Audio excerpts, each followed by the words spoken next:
va parler de chocolat amer de Laura Esquivel. Donc un point très rapide, hein, le but c'est pas de faire toute sa vie. De Laura Esquivel, pardon. Elle est née en 1950, c'est donc une autrice contemporaine. Elle a été professeure, elle est aussi scénariste. Chocolat amer, c'est son premier livre qu'elle a publié sous le titre, et je ne sais pas parler espagnol, donc je vais mal le dire, Como agua para chocolate. Je sais pas si on dit chaud ou chaud. Ça, Chocolaté. c'est le titre original, et je trouve ça assez intéressant parce que ma traduction de quelle personne qui ne sait pas lire ni parler l'espagnol, c'est que c'est pas du tout comme ça que ça a été traduit en français. Chocolat amer, je sais pas. Pour moi, ça veut dire en gros de l'eau pour faire du chocolat, non? Oui, oui, mais dans le roman, il y a ils en parlent justement ils font aussi des chocolats à base d'eau, plus qu'à base de lait, c'est C'est plus ça. digeste. Et, euh, et enfin, je pense, le titre en espagnol est possiblement, c'est peut-être c'est peut-être une expression aussi potentiellement, ou quelque chose Mm. qui a une image un peu plus claire, je pense, pour peut-être des personnes juste qui parlent espagnol ou du moins qui seraient mexicaines. Ouais, mais en Mais tout cas, nous, non, on a l'amertume c'est en l'imaginaire de plus. l'épaisseur, je pense. Je pense que c'est l'imaginaire de l'épaisseur. C'est moins le goût, nous, c'est vraiment sur l'idée de l'amertume et de sucré. Mm. Et pour l'espagnol, je pense que c'est l'idée de la teneur, vraiment, la densité possiblement du lot par rapport au chocolat, on va dire liquide, etc. Je pense qu'il y a, il y a quelque chose de cet ordre-là, Ouais. Il a été j'imagine. traduit dans 35 langues, il a été vendu à plus de 4 millions d'exemplaires, c'est un best-seller, hein. En plus c'est un premier roman. Et en 1992, il a été adapté au cinéma par le mari de l'autrice, et du coup l'autrice elle en a fait le scénario, et le titre français de l'adaptation au cinéma de Chocolat amer, c'est Les épices de la passion. Donc on change encore de titre, et c'est marrant parce que bah, je trouve qu'il donne pas du tout le même point de vue sur le récit. C'était Euh, très années 80, j'ai l'impression. ouais. Elle a donc elle écrit le scénario de cette adaptation. Ils ont eu 2 prix. Elle, pour son livre, elle a eu un prix également. Et ensuite, elle a écrit d'autres romans. Et en fait, ils sont pas tous traduits en français. Elle a aussi écrit des essais. Et en 2007, elle s'est lancée en politique.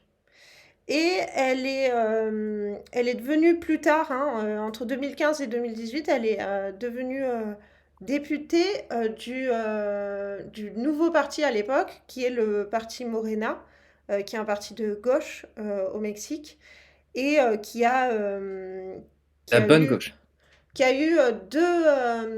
deux présidents. Le dernier président et la présidente actuelle, ils sont tous les deux de ce parti-là. Le président avant, il s'appelle Obrador, c'était le fondateur. Donc voilà. Elle s'est lancée en politique, et elle s'est lancée dans la mouvance de gauche en politique, et elle a été députée de 2015 à 2018.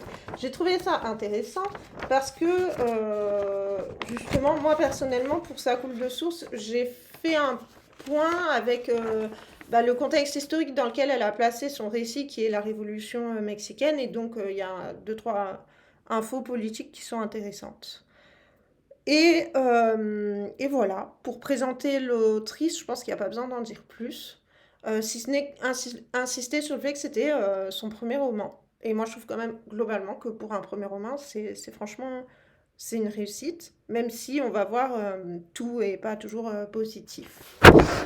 En termes de discussion, sur notre lecture, on avait quelques points. On a essayé de pas trop être désorganisé pour avoir un peu de discussion avec le chat. Ça serait super chouette si certaines personnes l'ont lu, qu'elles puissent un petit peu interagir avec nous. C'est l'objectif.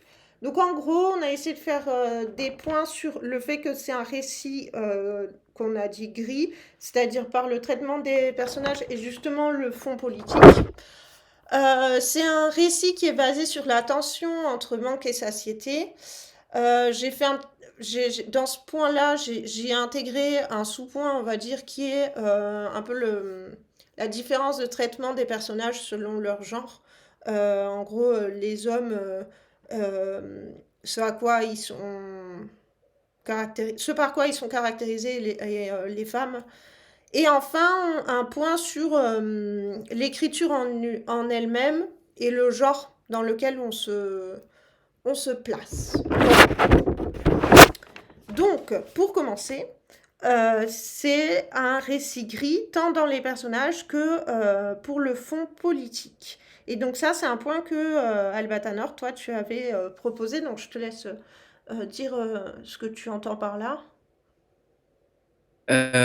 Sur enfin, ouais, moi je suis juste est-ce que c'est politique, tout peut l'être, mais toi t'avais rien vu, enfin ça t'avait rien évoqué du tout Ah si, si, sur si. ces Mais questions-là. comme Ok. c'était... Si, si, si. Moi, je me suis Non, noté je plein voulais de pas trucs. paraître complètement hors sujet non Non, non, plus, non, ou que pas de tu me dises souci. genre bah moi c'était pas très clair donc je sais pas trop. Attends, oui, comment tu l'avais reformulé, Un redis-moi? récit gris. Donc Ah en oui, gros, vraiment sur l'esprit les gris. personnages, Oui, même si clairement oui. on a une antagoniste clairement définie, Et- en fait, bon, et- voilà Ouais, quoi. alors juste, ouais, en fait, c'est ça que moi j'aime bien généralement dans la fiction, c'est que c'est vraiment ça se voit quand tu as des auteurs ou du moins enfin voilà, on va dire des créateurs de personnages qui aiment bien leurs personnages en fait. C'est pas toujours sensible, c'est parfois assez rare en réalité. Euh, et quand un auteur vraiment montre de l'intérêt, même si c'est pour les détester pour de bonnes ou de mauvaises raisons, en tout cas de l'intérêt pour tous ces personnages, c'est assez sensible. Là, je trouve que c'est assez le cas où, en termes de présence ou d'absence, ou de traitement, ou des raisons d'agir de telle façon, ou de faire telle chose, sans que ce soit gratuit ou trop facile, on voit que c'est parce que y a vraiment un intérêt et que c'est pas juste des actants au sein d'une action qu'il faut caser à certains endroits, à certains moments.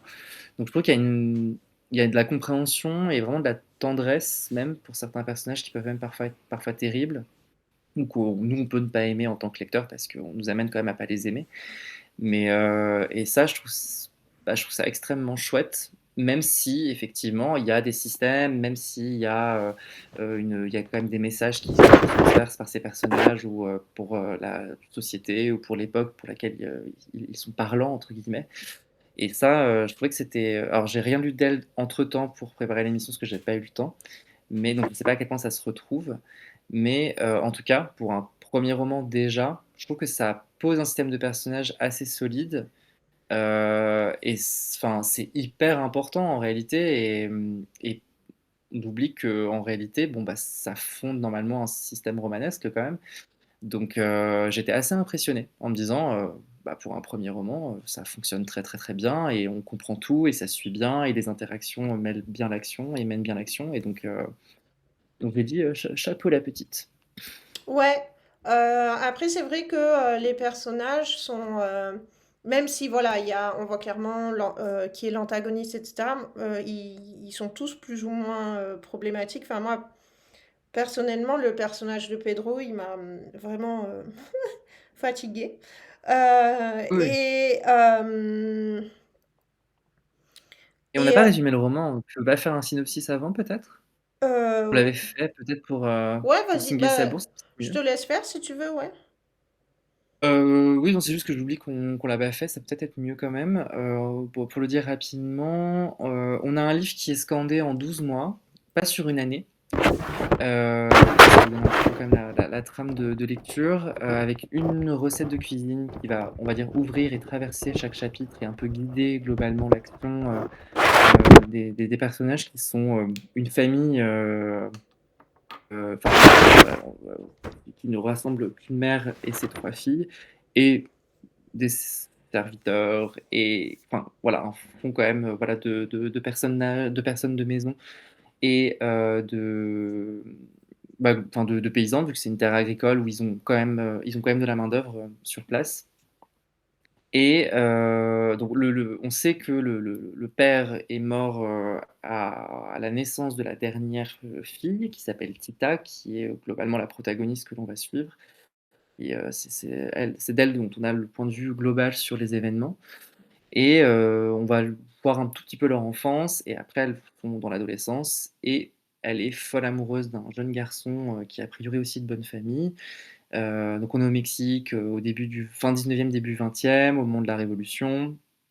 Euh, et elle va vouloir absolument se marier avec lui veut se marier avec elle, mais la matriarche, qui manifestement aime pas énormément sa Benjamine, dit non, non, j'ai pas envie qu'elle se marie avec vous. Voilà, j'ai envie qu'elle, vu que c'est la dernière, elle va rester avec moi jusqu'à la fin de sa vie pour s'occuper de mes vieux os. Par contre, j'ai la cadette. Elle est en âge de se marier également. Elle sera très très bien. Et finalement, bizarrement, le Pedro, dont tu parlais, avec lequel tu as eu beaucoup de mal, tout à fait à raison, dit ok, comme ça, je serai quand même proche de la nana que j'aime bien. Et ça, parce que ça doit arranger d'autres affaires, même si c'est possiblement, enfin, même si c'est pas extrêmement mis en avant dans le récit. Et donc effectivement, la grande sœur de Tita va se marier avec Pedro, et de là, une espèce de cohabitation un peu particulière va se mettre en place, évidemment, parce qu'ils vont se tourner autour sans pouvoir effectivement vivre de leur passion. Et on va suivre la famille sur plusieurs années, et même donc, sur plusieurs générations, parce qu'en réalité, on va avoir des enfants à un moment donné apparaître, etc. Donc on va voir les personnages vieillir. Et le roman est traversé donc par des recettes de cuisine, parce que Tita est une excellente cuisinière et donc s'occupe globalement de la bouffe pour tout le monde. Et ça va généralement engager des événements parfois un peu étranges qui vont permettre ou à la famille d'aller moins bien, d'aller bien, ou elle de se développer en tant que personnage et en tant que femme, ou se mêler aussi à des événements plus généraux, comme cette révolution en cours au Mexique. Et voilà, et on finit le roman des années après avec un peu, on va dire, les conséquences de toutes ces histoires familiales, entre les naissances, les morts, l'état du pays. Et voilà, donc c'est une espèce de fresque intime du Mexique du début du 20e. Voilà. Coucou Laura, j'espère que ça va. Coucou Laura. Apparemment, il y a un problème avec le chat pour envoyer un message.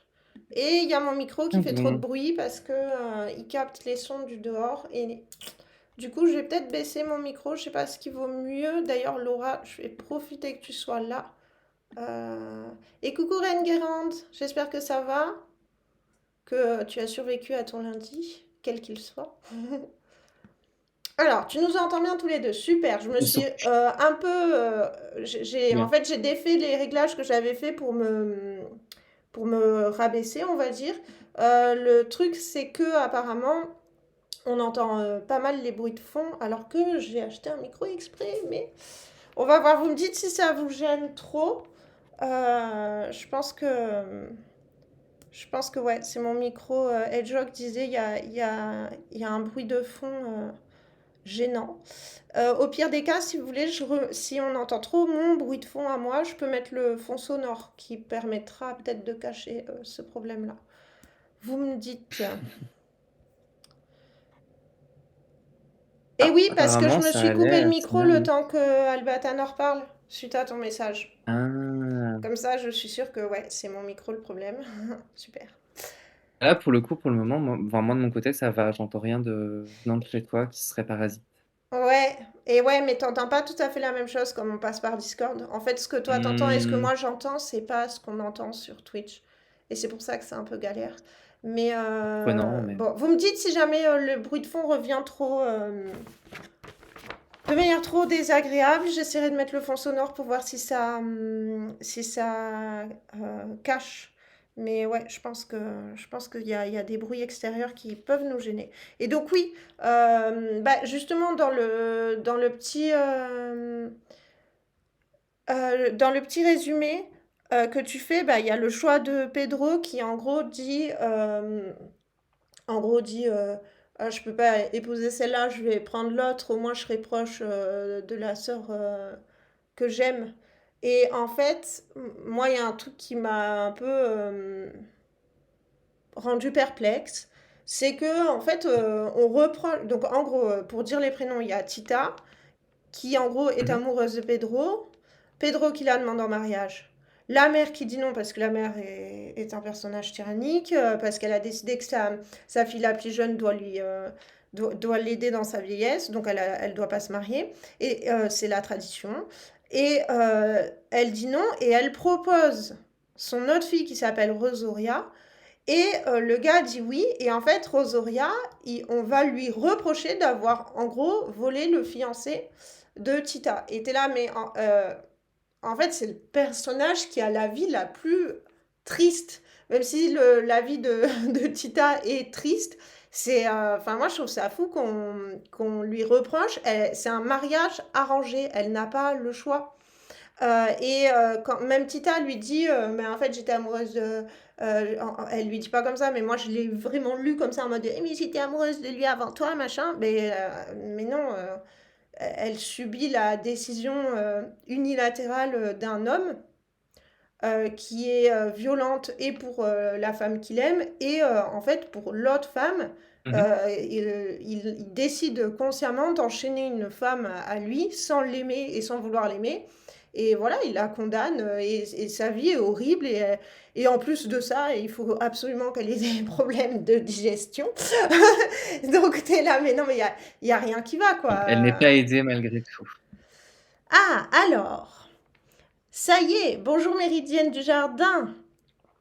Le titre vient d'une Ah expression super! hispanique et signifie que les émotions sont prêtes à déborder. Mais ben, ça représente très bien le roman.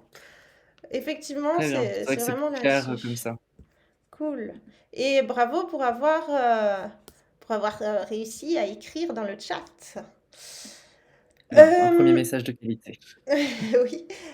Et donc voilà. Donc moi, j'avoue que Pedro, il m'a bien saoulé et ça m'a. Rosoria n'est pas sympathique. En gros, c'est un peu le personnage lapin bêche, mais en fait, juste sa vie est triste, quoi.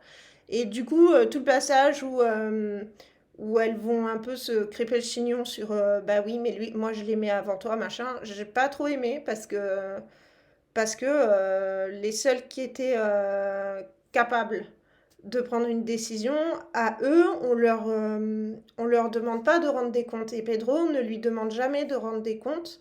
Et au final, il obtient tout ce qu'il veut. Et moi, ça m'a un peu saoulé là-dessus.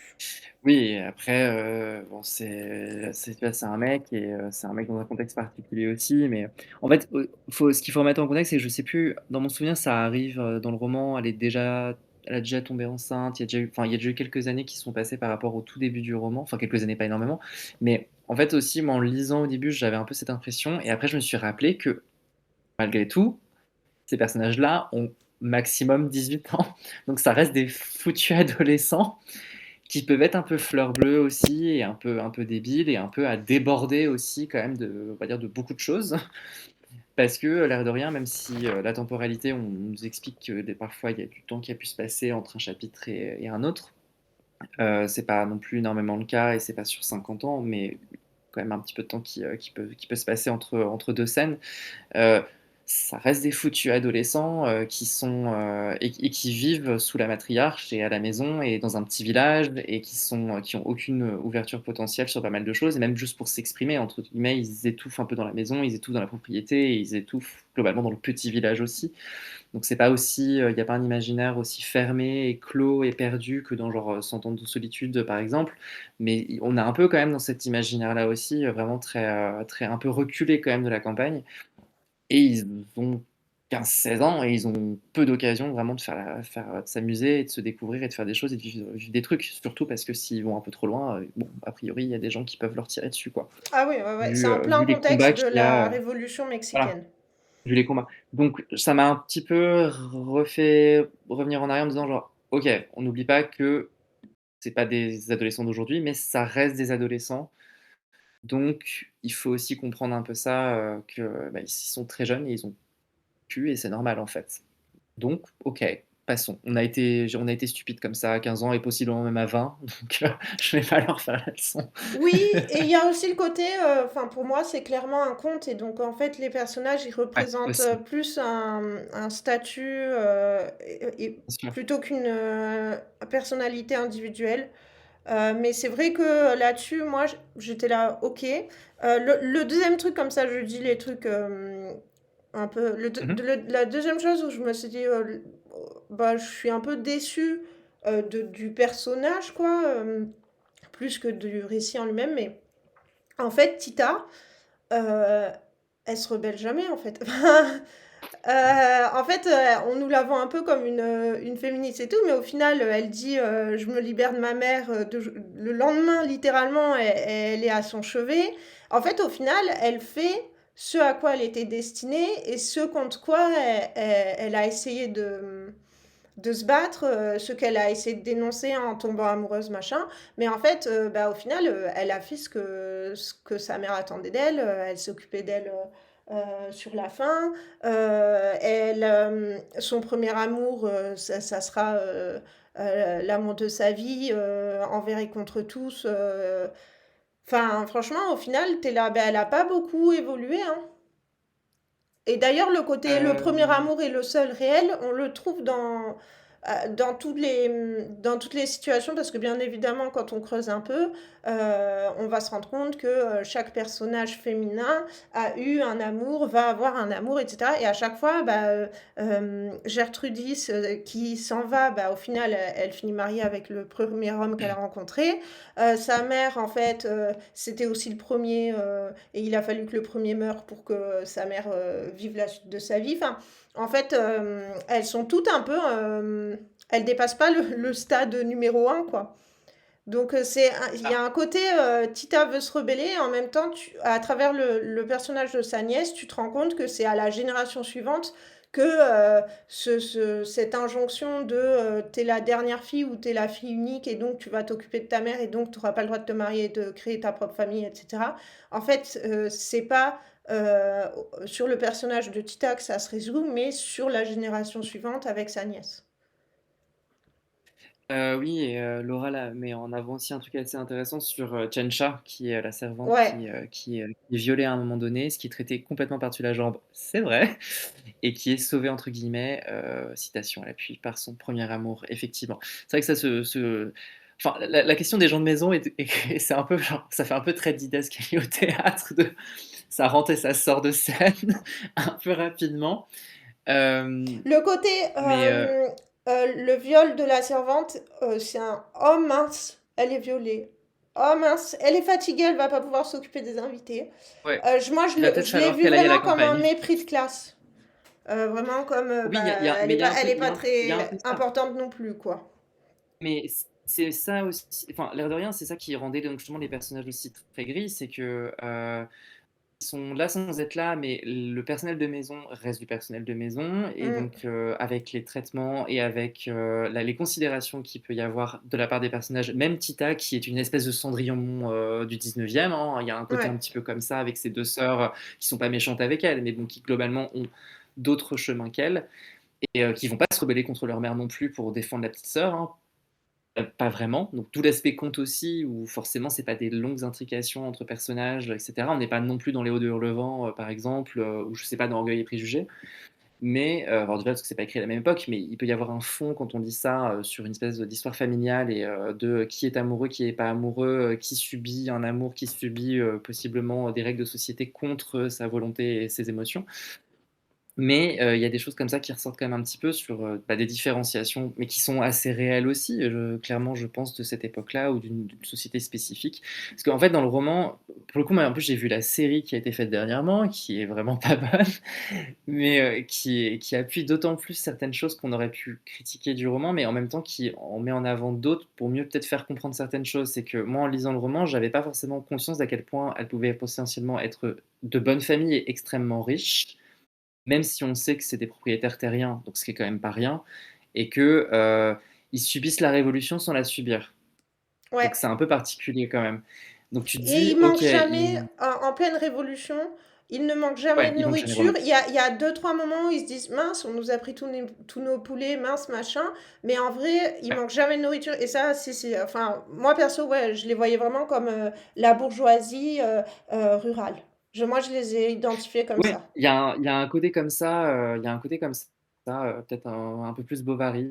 je sais pas, enfin, bon, c'est pas le même pays, mais pour en donner un imaginaire potentiel de c'est pas très riche, mais c'est déjà plus haut que le village, à côté, quoi. Donc globalement, voilà. Et par exemple, Pedro, pour le coup, dans le roman, il y a aucun marqueur social, par exemple. On sait pas trop d'où il sort, on sait pas trop ce qu'il fait dans sa vie. On sait juste que son père, a priori, ça va, vu qu'il vient avec son père et qu'il se présente bien, tu vois? Mais on sait pas trop. Et eux, et puis malgré tout, en face, par exemple, tu as le fait que la mère et ses filles peuvent garder, tu vois, on n'a pas imposé à la mère de se remarier, par exemple. Elle a pu garder les titres, elle a pu gérer la baraque sans aucun problème. Ce qui est possiblement peut-être un peu improbable quand même, même pour l'époque, ou même en général dans la vie, en fait, où on pourrait avoir une pression, juste parce qu'il y a pas d'homme dans la maison, tu vois? Ouais, Donc ouais, il y ouais. a des petites choses comme ça qui font que c'est des situations, voilà, un peu plus complexes, qui sont un peu contesques pour, donner des valeurs et cetera, mais en même temps, donc qui amènent un peu à réfléchir et à voir que les personnages sont un peu mêlés et avec du bien et du pas bien et des choses un peu compliquées, des choses un petit peu très simples dans leur vie, mais il faut un peu effectivement détricoter ou un petit peu, ouais, lire en sous-texte et cetera ou se projeter un peu aussi. Peut-être que c'était pas l'intérêt de l'auteur non pré l'autrice non plus, sur ces aspects-là. Mais Ouais. c'est vrai qu'il y a des choses qui sont pas très claires et je me dis: «Tiens, les réactions, je les comprends pas parfaitement» et donc après je me dis: «OK, regardons que c'est un aspect un peu conte et réalisme magique et pas un roman réaliste non plus». Oui. Donc ça il faut un peu naviguer entre, ses attentes et possiblement son expérience de lecture pour vraiment aborder ça, je pense et peut-être, gommer certaines critiques qu'on pourrait avoir ou certaines petits manquements qu'on pourrait trouver. Ça va, je reste tendre aussi avec, certaines choses, je leur ai donné, des justifications personnelles. Il y a Méridienne Dujardin qui dit, page 172, le droit de déterminer sa propre existence exige beaucoup d'efforts. Je pense que tu réagis au fait que, en gros, Tita va pas au bout de sa révolution, on va dire, et que c'est plutôt sa nièce qui arrive à se Oui, libérer.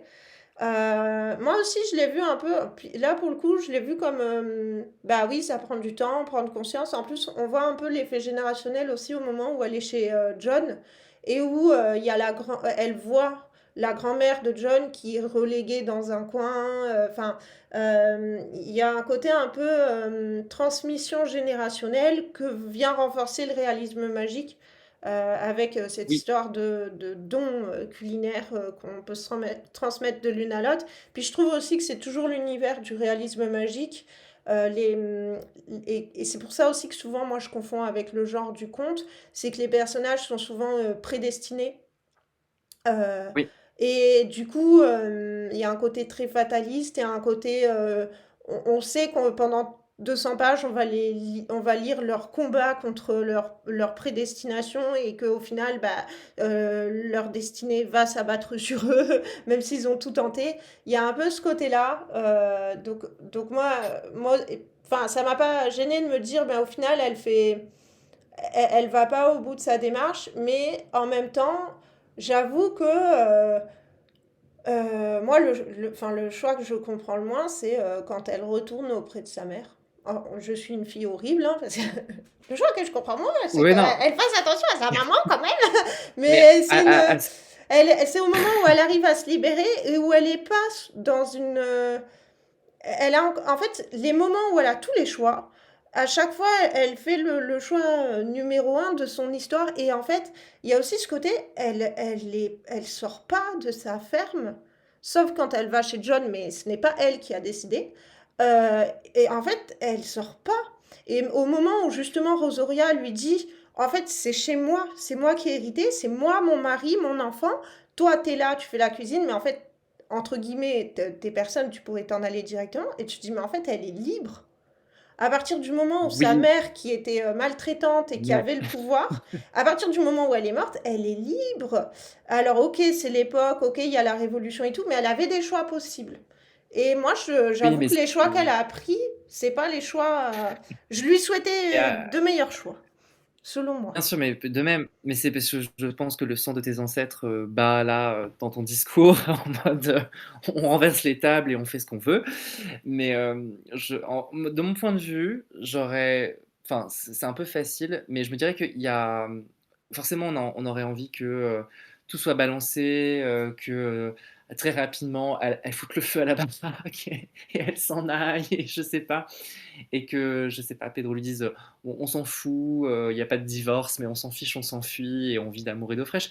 Mais en réalité, ce que je trouve donc intéressant parmi tous ces portraits, toutes ces trajectoires différentes, c'est que c'est quand même aussi, malgré tout, donc un discours sur le choix, en fait. Le choix Ouais. aussi de préférer se marier, de vouloir fuir et en réalité, bon, c'est pour moi une posture qui est pas inintéressante aussi globalement, normalement, pour essayer de défendre des trajectoires de femmes dans des systèmes un peu compliqués, pour ne pas dire oppressifs ou juste complètement arriérés. Donc en fait, que Tita soit dans cette posture un peu passive, évidemment, moi je préfère Lara Croft, on va pas se mentir, mais indépendamment de ça, je suis un peu touché par cette piété, globale à vouloir, en fait, juste vivre une vie simple à la base, en fait, ne pas demander grand-chose, alors qu'a priori elle est de bonne famille, elle pourrait vouloir le plus beau parti, du village et cetera. Bon, Pedro a priori en est un, mais juste, elle est pas mécontente de juste faire ce qu'elle aime, d'être justement celle par qui va transiter pas mal de choses à sa famille en réalité via la cuisine et via pas mal de connaissances globales en tout cas, vis-à-vis de la terre, vis-à-vis, je sais pas, des animaux et cetera. Et que elle voulait une vie simple, loin des réalités, ou sociales ou d'autres formes de piété filiale, et cetera, un peu pratique, un peu stupide et un peu violente, on va quand même pour le dire rapidement. Mais, ça me gêne pas et en même temps, aussi on n'a pas les projets de vie de ces 2 sœurs, mais bon, elles sont emportées par ce qui se passe, on va dire et en fait, bah, Tita, elle les juge pas, par exemple. Enfin, elle juge pas, Gertrudis, quand, globalement, elle va juste s'enfuir, avec le premier venu et vivre une vie d'aventure vraisemblablement. C'est un peu elle, la Lara Croft de la famille et justement, rien que pour ça, en fait, c'est que Tita, elle veut vivre une vie simple, mais elle voit d'autres projets de vie, sans que ce soit un souci. Elle peut comprendre que sa sœur veuille être, un peu une petite princesse aussi, même si elle lui en veut parce que c'est avec le mec qu'elle aime bien, tu vois? Mais donc rien que pour ça aussi, elle est assez intéressante. Elle a une comment dire? De bonnes facettes dans sa personnalité. Elle comprend sa mère, c'est aussi pour ça aussi, je pense qu'elle y retourne, c'est parce qu'au Canada, ça reste sa mère et elle comprend que sa mère a aussi souffert, dans sa jeunesse et a aussi souffert Ça, elle le un comprend système après, hein. oppressif. Je ne sais plus si on le sait Elle le un peu comprend plus après. tôt ou un peu après. C'est après, mais je Ouais. pense elle doit quand même elle doit un peu le savoir, je pense. Je pense qu'il y a un aspect Elle comme a ça aussi peur, où elle franchement. sait que elle a peur, mais je pense qu'elle sait aussi que bon, bah, les femmes, c'est pas fun globalement, et que, elle préfère être Pedro et faire ce qu'elle veut et se marier avec qui elle veut concrètement et je pense qu'il y a cet aspect-là de compréhension aussi de chemins différents et donc malheureusement parfois ça amène à se faire du mal, mais c'est un peu ce que j'ai aussi aperçu avec Tita. Donc j'entends le personnage, que j'ai envie de secouer évidemment, mais je suis là genre: «OK, j'entends». C'est un peu trop peut-être, d'autoflagellation, mais j'entends le message potentiellement en dessous. Mmh. Ouais, Laura, valide, c'est après, mais oui, c'est au moment où elle range Ah les oui, elle affaires. trouve le décès après. Ouais, ouais, C'est ouais, ça ouais. oui, sa mère est déjà décédée et sa mère est déjà morte effectivement, merci Mmh. Laura. Mais oui, après moi, c'est un truc qui a rejoint, vis-à-vis de Tita, ça a rejoint un deuxième truc. Franchement, je, donc le réalisme magique, ça explique rarement les tenants et les aboutissants de, ce qui est pas, réel, justement, de ce qui est un peu magique. Il y a toujours ce côté un peu, inexplicable et que les personnages ne cherchent pas à expliquer parce que c'est leur norme. Donc voilà, le fait qu'elle a un don culinaire, qui relève du réalisme magique, on va pas nous dire: «Bah, voilà, elle l'a parce que, OK». Mais en fait, hem, on dirait qu'elle en est même pas consciente et c'est là Non, parce où, qu'en fait, il y a pas de système de magie, oui, vu que c'est pas de la mais fantaisie. dans moi j'ai lu d'autres bouquins de réalisme magique où le Mmh mh. personnage sait qu'il a un don. Et quand il a une émotion, Mmh. va potentiellement utiliser ce don en essayant d'en faire quelque chose. Que là, c'est vraiment, en fait, c'est une petite fleur, Tita, quoi. C'est: «Oh, je suis triste, je fais que pleurer. Mince, tout le monde mange et est triste. Oh, j'ai envie de faire l'amour, je fais un plat. Mince, tout le monde est en train de faire l'amour autour de moi». Et en fait, tu es là, fais le lien, fais le lien, fais le lien. Ouais, Et mais en je pense fait, que il y moi, a c'est toujours comme ça, en fait. bah, moi, je trouve que, on aurait pu plus exploiter, d'autant plus que franchement, le séquençage des Mmh. des recettes dans le récit, dans le chapitre, ça se lit très bien. Alors, spoiler alerte, c'est des recettes traditionnelles, donc les véganes et et les végétariens, il y a de la viande et c'est elle qui s'occupe de tout de A à Z, donc il y a des animaux qui se font zigouiller. Mais en vrai, un petit peu de volonté, un petit peu en fait, le seul moment où elle essaye de cuisiner avec la volonté de faire quelque chose, c'est je veux que Pedro me dise que le plat est bon. Et t'es là, mais tu sais que Ouais, d'accord. t'as un don, essaye de créer autre chose. Enfin, je sais pas. Moi, j'ai trouvé Oui, qu'elle mais en était fait, même c'est passive sur l'intérêt. ça. Ouais, mais en fait, après, je suis pas spécialiste spécifiquement du réalisme magique et même de littérature, on va dire, euh, hispanophone. Mais lecture de réalisme magique, j'en retiens quand même que généralement, même s'ils ont conscience qu'il se passe de trucs, ils se posent pas la question et en fait, limite, ne pas savoir permet que ça se produise et que ça fonctionne en réalité. Oui, il y a Et de dans son cas, ça. je pense que s'il en avait conscience, la chose s'évaporerait aussi en fait. Et Il elle y ne a... peut transiter que par Hmm. une inconscience de ce qui est en train de se passer et donc de voir que les effets des choses derrière en fait et donc des conséquences qu'il y a derrière.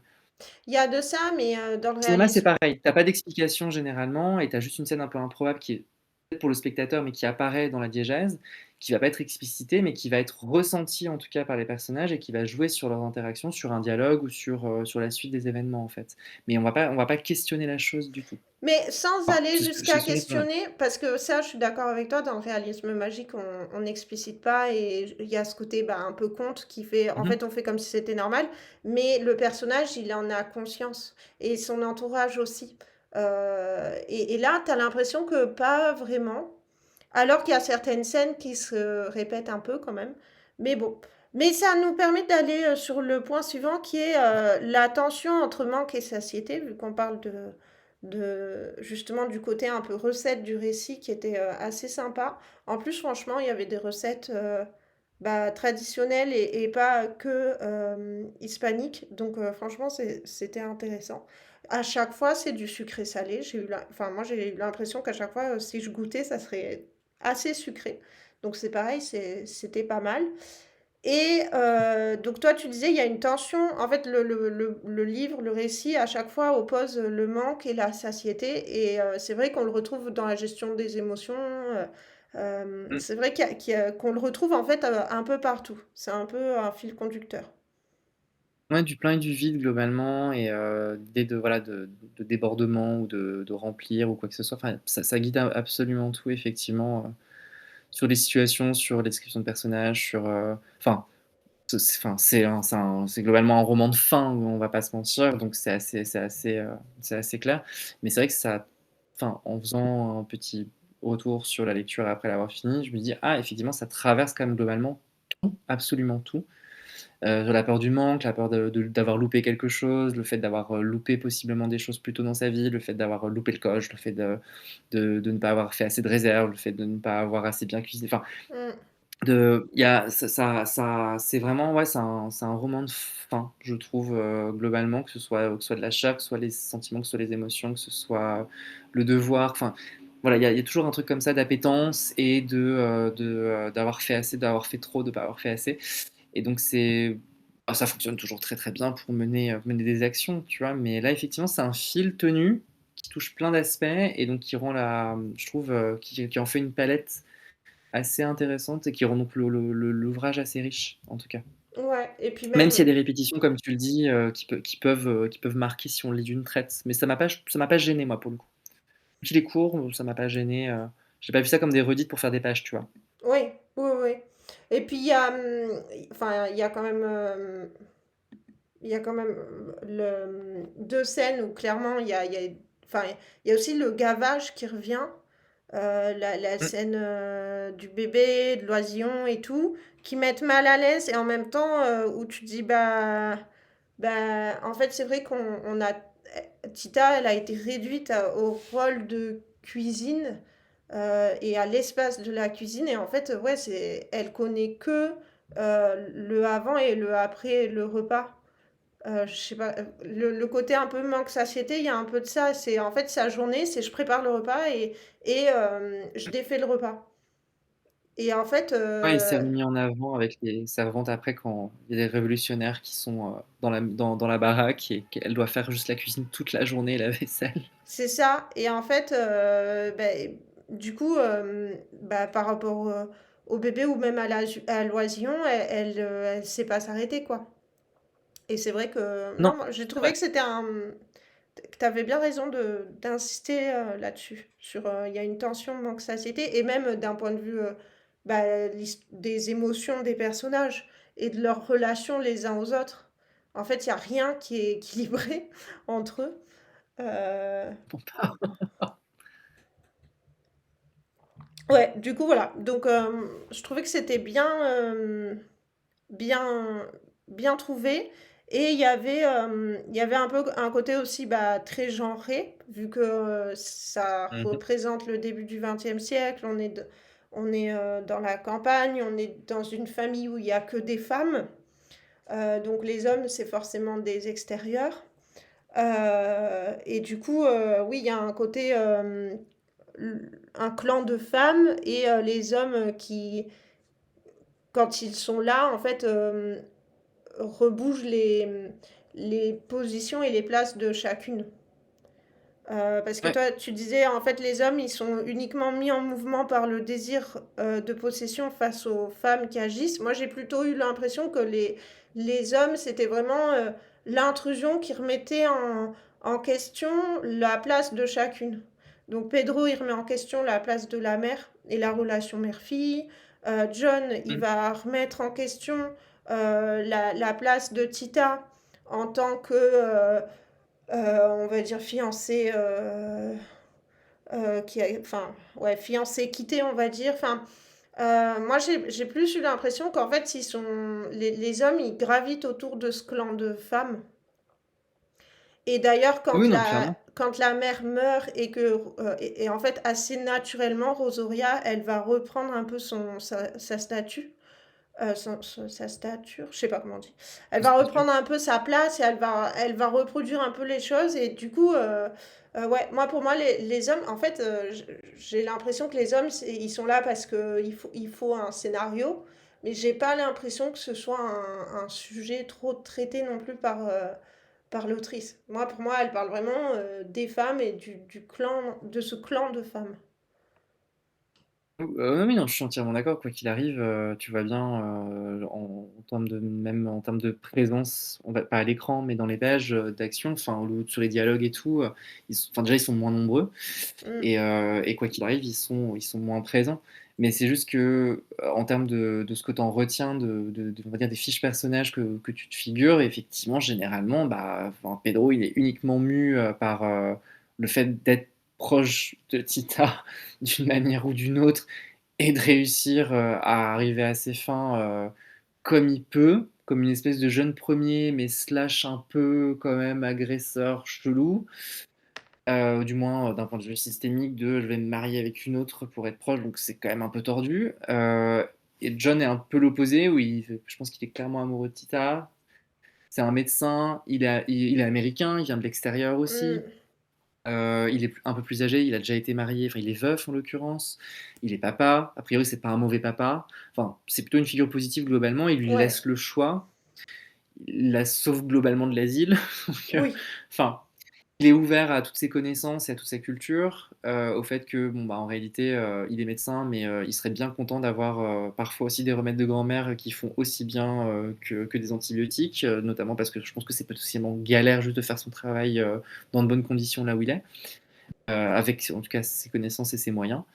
Euh, donc oui, non, mais c'est juste que c'est pareil, lui-même dans sa posture un peu anti-Pedro, c'est un peu pareil de j'ai eu ma vie, je sais ce qu'il en est, j'ai envie de me remarier, je suis amoureux, enfin, mais c'est que, comment dire, en fait, c'est que les personnages masculins, pour moi, sont quand même intéressants en négatif, possiblement, ils apparaissent en négatif parce que, en fait, justement, ils donnent une image des personnages qui sont uniquement à travers leur rôle et leur statut. C'est comme un genre un mec qui dit non mais enfin genre voilà j'aime bien les femmes parce que j'ai une mère, j'ai une tante, j'ai une sœur, j'ai une femme, j'ai une fille. Oui bon en fait t'aimes pas les femmes, t'aimes leur statut globalement donc c'est problématique. Enfin genre t'aimes pas vraiment, t'as pas vraiment de les défendre. Ouais, Et en fait tous les personnages masculins sont un peu fondés sur la perception des nanas en face. C'est un autre monde et c'est uniquement par leur rôle. Donc tu te ouais, dis quoi qu'il arrive, même en étant problématique ou en étant sympa, il reste bloqué, en fait. Là où quand on a tous les aspects des personnages, donc plutôt par le prisme de Tita et le regard de Tita, mais en général, effectivement, la mère, on comprend qu'elle a un rôle très précis, vraiment une matriarche un peu mégère, parce qu'elle a une vie pas très très cool, donc elle se venge un petit peu en quelque sorte. ouais, Malheureusement, donc au détriment de ses filles, au lieu de se dire, bah non, je vais faire mieux. Et bon, malgré tout, tous ces personnages féminins qu'on suit et qu'on décrit, c'est plus à travers des sensations, c'est plus à travers leurs ressentis, c'est plus à travers leurs sentiments, plutôt à travers leurs remords, leurs regrets. Donc on est sur un aspect qui est quand même beaucoup plus humain et beaucoup plus intéressant. Donc clairement, je suis d'accord avec toi, c'est vraiment une écriture sur les femmes dans un contexte particulier. Mais donc les personnages masculins, peut-être aussi parce que je suis un mec et donc ça m'a peut-être plus apparu aussi, j'en sais rien, je sais pas du tout. Mais je me suis dit, ah tiens, quand même, l'air de rien, ils sont pas inintéressants. Et tu as quand même une écriture du masculin dans le roman, même si c'est en négatif, même si c'est en marge, et notamment par le regard qu'ils ont sur les personnages féminins et qui est pas un regard, même avec une bonne posture, avec une gueule sympa et tout, en réalité, est quand même quelque chose à questionner, est quand même pas parfait. Donc c'est justement permet d'autant plus de s'intéresser véritablement aux personnages féminins et à les suivre parce que dans toute leur posture et toute leur trajectoire, bah, elles sont plus intéressantes et elles sont un peu plus, elles sont juste plus humaines en fait, tout simplement, quoi. Même si elles sont parfois terribles, évidemment.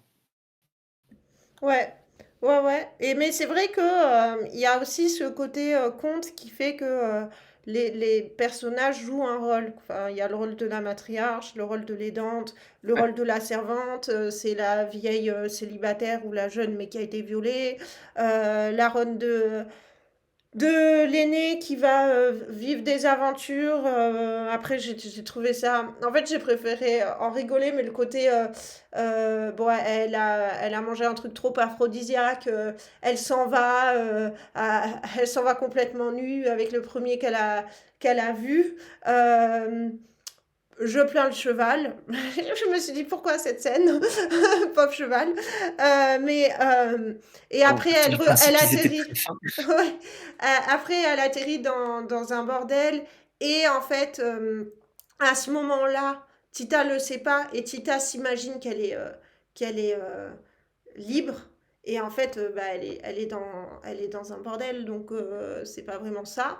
Ce personnage-là, je sais pas, c'est le personnage de la marginale, on va dire. Mais sinon, elles ont toutes vraiment un rôle social qui leur colle à la peau.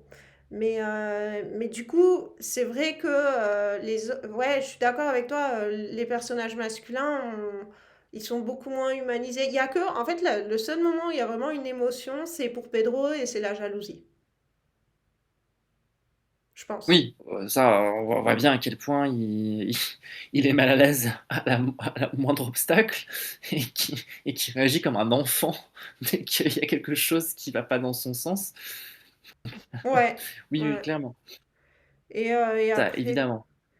après voilà. Après, on avait donné donc en dernier point sur l'écriture, avec un petit parallèle sur le genre.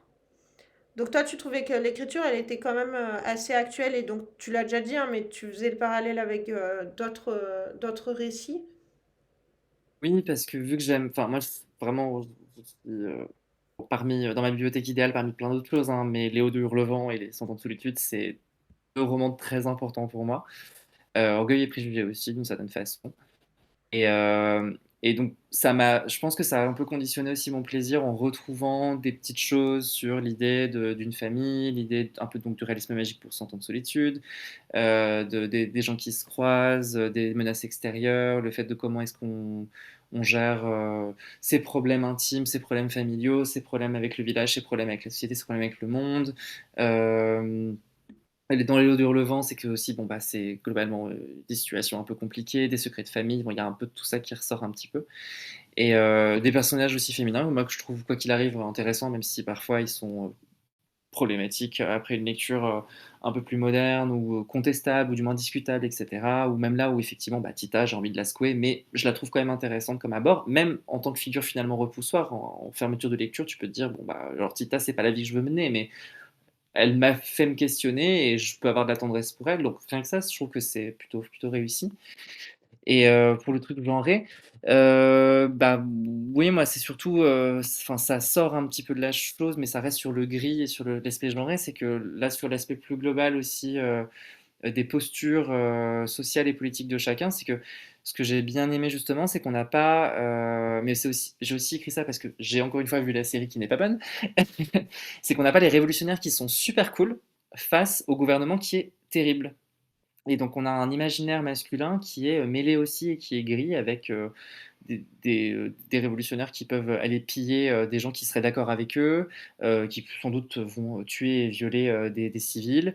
Le gouvernement, et quoi qu'il arrive à abolir d'une manière ou d'une autre, à l'époque, c'est vraiment l'idée de convaincre toute la population qu'il faut les dégager. Mais certains, sans doute, ne sont pas les pires. Certains vont aussi aller voler et tuer des civils et possiblement violer des nanas. Enfin, c'est assez mêlé à ce niveau-là. Donc il y a un aspect de situation grise aussi à un moment précis, à un lieu précis, avec des personnages précis au milieu de tout ça. Et ça, je trouvais ça plutôt bien, même si c'est pas extrêmement écrit avec beaucoup de pages sur le sujet. À chaque fois que ça revient, c'est c'est une réalité bon, ça pour le coup, c'est donc très, très réel, je trouve, très, voilà, notre monde d'aujourd'hui aussi où, bon, bah, voilà, on est dans un contexte, qu'est-ce qu'on fait avec tout ce qui peut se passer? Que ce soit, juste des gens qui viennent piller la ferme, des fédéraux, qui arrivent et qui disent, «On pourrait vous réquisitionner» ou «On a envie de faire telle ou telle chose, avec vos animaux parce qu'on a faim» ou, enfin et ça, je trouvais ça plutôt bien aussi, sans connaître le contexte en plus. Si on connaît pas bien l'histoire, mexicaine, ce qui est mon cas, je connais pas bien l'histoire mexicaine. Je trouvais ça plutôt bien parce que donc ça permet aussi en même temps de généraliser, on va dire le contexte et se dire: «Bon, bah, ça pourrait être dans un pays imaginaire ou ça pourrait être n'importe où ailleurs ou à une autre époque globalement». Je comprends ce qui en ressort et je comprends les conséquences que ça peut avoir sur une narration et sur les personnages qui sont mis en scène.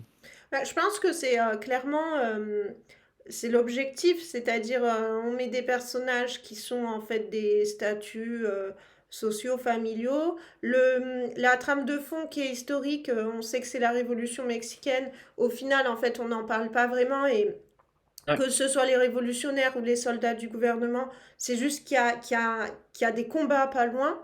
Et donc, en fait, aucun personnage va être engagé dans ce combat-là. Et du coup, en fait, ce fond historique, il est surtout là pour montrer, bah, il y a aussi ce type de danger-là, qui explique aussi que dans le scénario, personne ne sort trop de la ferme.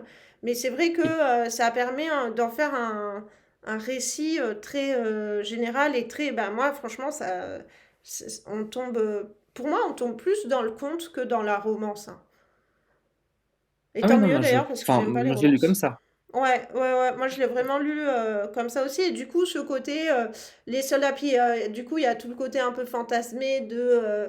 Il y a des régiments féminins et tout chez les révolutionnaires qui étaient bien évidemment pas aussi important et courant que ce qu'on essaie de nous dire.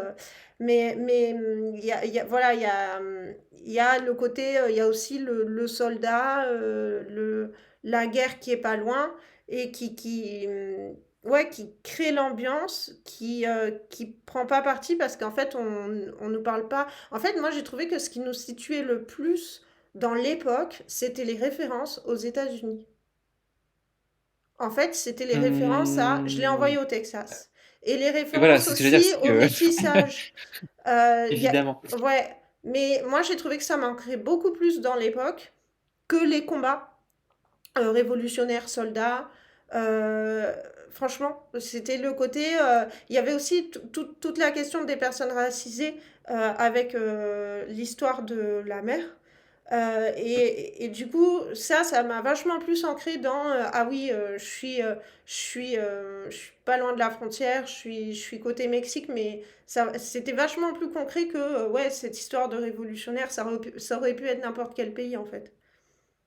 Ouais, c'est vrai qu'effectivement, le peu de références, c'est ça. C'est genre le fait d'un personnage va aller au Texas, c'est juste la présence fugace d'un personnage noir, grosso modo. Donc, que même dans les descriptions de lieux, d'objets, c'est pas des remises en contexte précises. Dans Fantôme de Solitude, par exemple, c'est le cas. Tu as beaucoup d'objets qui reviennent où tu sais que globalement, tu peux situer un petit peu, tu peux essayer de faire une mise en situation un peu historique. Et encore, bon, c'est vite dit, mais par, je sais pas, telle ou telle invention qui est présente, ce qui n'est pas le cas du tout. Tu sais pas à quel point c'est long de cuisiner pour eux, même si tu sais bien qu'il n'y a pas d'électricité, tu vois, mais à Mm. quel point c'est galère potentiellement, ça reste assez vague et donc assez, effectivement, très éthéré et tout ça. Et ouais, non, c'est vrai que ça doit être les deux seules références vraiment précises. C'est pour ça que c'est pour ça que j'avais bien aimé aussi, c'est que c'était pas un truc historique et justement ça devient pas même un sujet réel Ouais, pour. Tu vois, Tita dit jamais ah j'aimerais tellement que la révolution soit là pour me libérer de mes chaînes ouais. en disant tu vois, en faisant sauter tout absolument tout ou si je me faisais enlever par un révolutionnaire ou si je sais pas ma mère se faisait fusiller. Enfin tu vois on est loin de tout ça du tout même si c'est pas son caractère mais juste en général. C'est vrai que c'est une toile de fond un peu comme ça assez vague.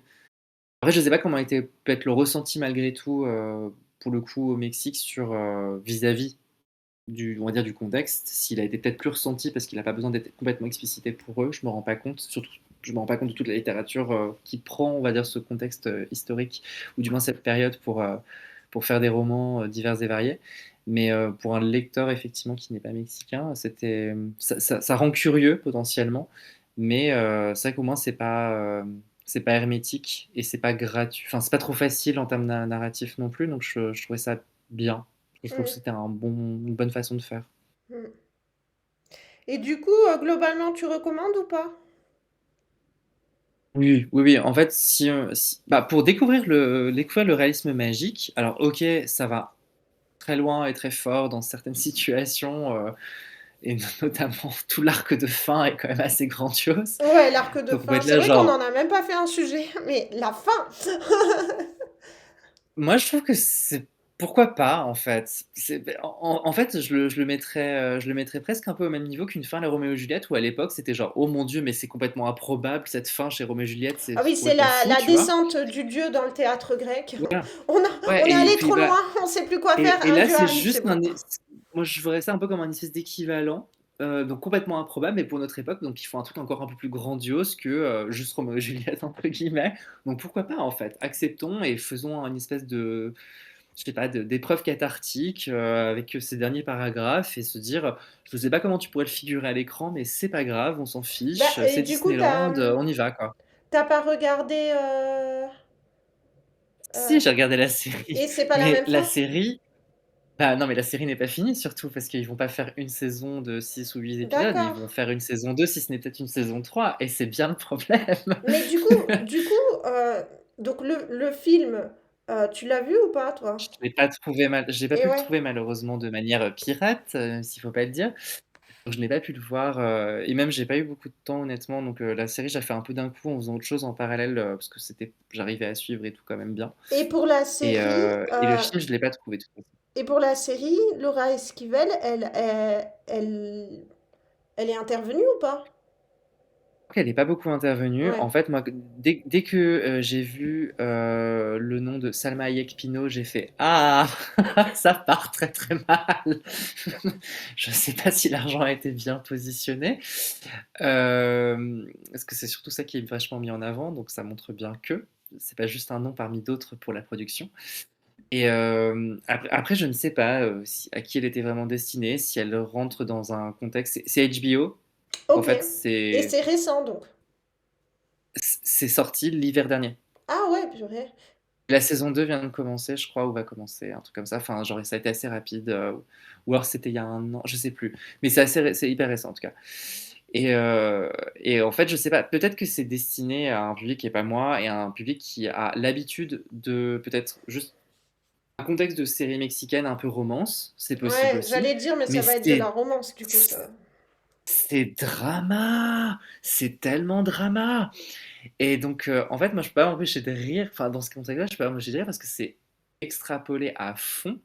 Et en fait, j'aurais dû vraiment ouvrir une bouteille de martini et boire un verre à chaque fois que je voulais dire drama, parce que franchement, c'est que ça. Et, donc c'est très léché, etc. Mais vu que c'est HBO, alors c'est un peu d'argent HBO généralement, mais vu que c'est HBO, il faut montrer de la fesse tout le temps Et ouais. pour n'importe quelle raison. Donc en fait, quand tu vois HBO, t'es là genre, ah, ah, ah, ah, je sais ce qui va se passer. et, et donc le côté déjà drama, romance poussé à fond, où en fait même à l'image, tu vois que tout est lourd, tout transpire, et donc t'as envie de manger, t'as envie de mordre ton partenaire. C'est pas érotique pour autant, Mm. mais c'est juste excessivement lourd. T'as juste chaud pour les personnages en disant mais j'ai juste envie de me foutre dans un frigo et qu'on me foute la paix et qu'on me touche pas en fait. Donc arrêtez de vous tourner autour et de faire monter cette chaleur dans cette maison qui ne respire pas parce que vous êtes enfermés toute la journée avec vos regrets, vos remords et vos problèmes. Donc non, donc alors, leur maison est magnifique. Globalement, les acteurs jouent pas trop mal. Vraiment, c'est très chouette. L'actrice de Gertrudis est incroyablement belle. Ah. Enfin, elle est parfaite. Je suis tombé amoureux première seconde. Vraiment, Eh ben, c'est. t'as bien fait de lire c'est ce do- livre, ça veut dire que ce sera l'amour de ta vie pour toujours. Écoute, je serais pas contre me marier avec l'actrice parce qu'elle est vraiment incroyable. Mais malheureusement, donc, c'est quand même le personnage qu'on voit le moins. Mais effectivement, c'est très long, ça fait traîner en longueur, ça fait tout grossir, ça fait vraiment, c'est une tension. Voilà, tout est lourd, comme le temps, Ouais. comme les relations. Donc, en fait, la fin de la première saison, ça s'arrête. En gros, c'est la mort d'un des enfants, en l'occurrence, donc petit divulgachage pour nos Mm. auditeurs potentiels. Et donc, tu vois, on n'est pas hyper éloigné, on est à peut-être un tiers du roman, en gros. Ouais, Et ouais. donc, et encore, ils font plein de libertés. Alors, c'est une adaptation, j'entends, mais il y a plein de libertés où t'es là, genre, où est-ce qu'ils vont aller? Et en fait, je trouve que la série est très cendrillonnesque, donc très drama, où c'est vraiment la marade qui est vraiment affreuse avec sa fille, et qui adore Rosaura, qui est en mode oula, je pense que vous entendez qu'il y a de la musique chez mes voisins. Ça va peut-être pas durer longtemps, mais je vais changer de pièce. Mais et en gros, ouais, c'est vraiment Cendrillon. C'est vraiment la mère vraiment méchante et tu la vois vraiment méchante. Bah, c'est un peu ça Même dans le si livre aussi, l'actrice. hein. Ouais, mais c'est beaucoup plus poussé, donc c'est un peu bizarre. Après, c'est peut-être juste la mise en image. Mais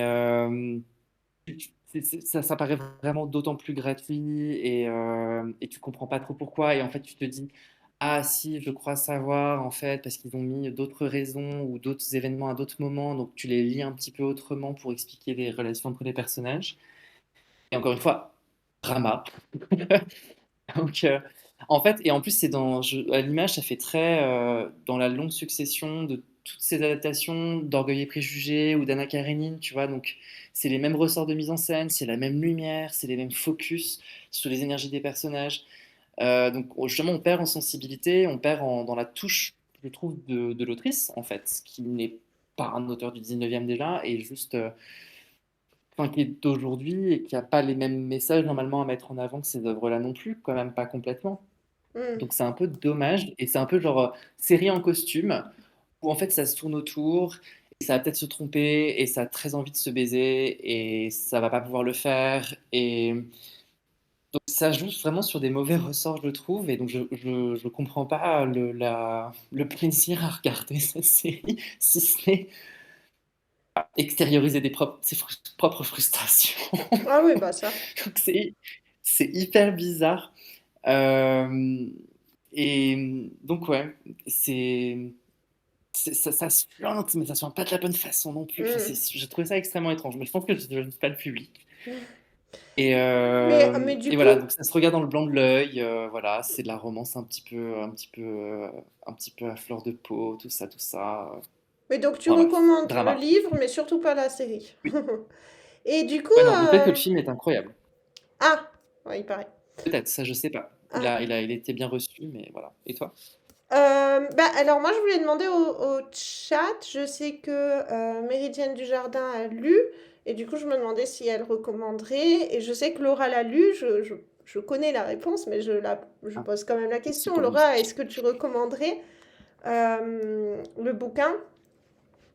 Moi, je recommanderais, mais si quelqu'un me dit j'ai envie de lire un nouveau roman et côté réalisme magique, j'ai beaucoup Je sais ce que préféré. tu vas Et oui, oui, conseiller.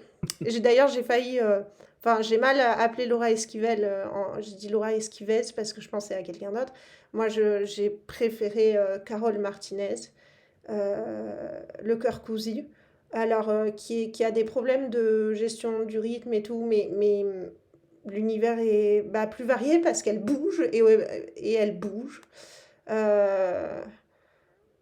Euh, voilà. Connaître mon monde Alors, après Laura. Mais Méridienne du Jardin dit un truc effectivement qui répondrait aussi peut-être à quelque chose que tu as soulevé plus tôt, qu'elle dit Gertrudis dit à Tita, la vérité n'existe pas, cela dépend des points de vue. Et je crois que c'est le début du roman, ou du moins à un moment, plusieurs fois ils le c'est disent, ou à quand un elle autre lui moment, dit, ouais, que mais c'est quand elle lui dit aussi par rapport à Pedro et quand Tita essaye de se préparer à sa mais aussi, confrontation. ça répondrait au récit magique, c'est qu'il faut quand même rappeler que le roman est raconté normalement à travers une arrière ou une petite nièce. Et en fait, c'est l'imaginaire, et moi ça m'avait beaucoup touché aussi, vous avez aussi le projet d'écriture personnelle, c'est dans les histoires, il y a forcément du vrai, mais il y a forcément du faux. Et en fait, c'est ce qu'on en retient qui est important. Et en fait, le réalisme magique, je trouve aussi se base un peu là-dessus et se justifie un peu là-dessus de ces histoires racontées. Donc en fait, c'est ce qu'on a compris et ce qu'on a voulu interpréter potentiellement avec un téléphone arabe, entre guillemets.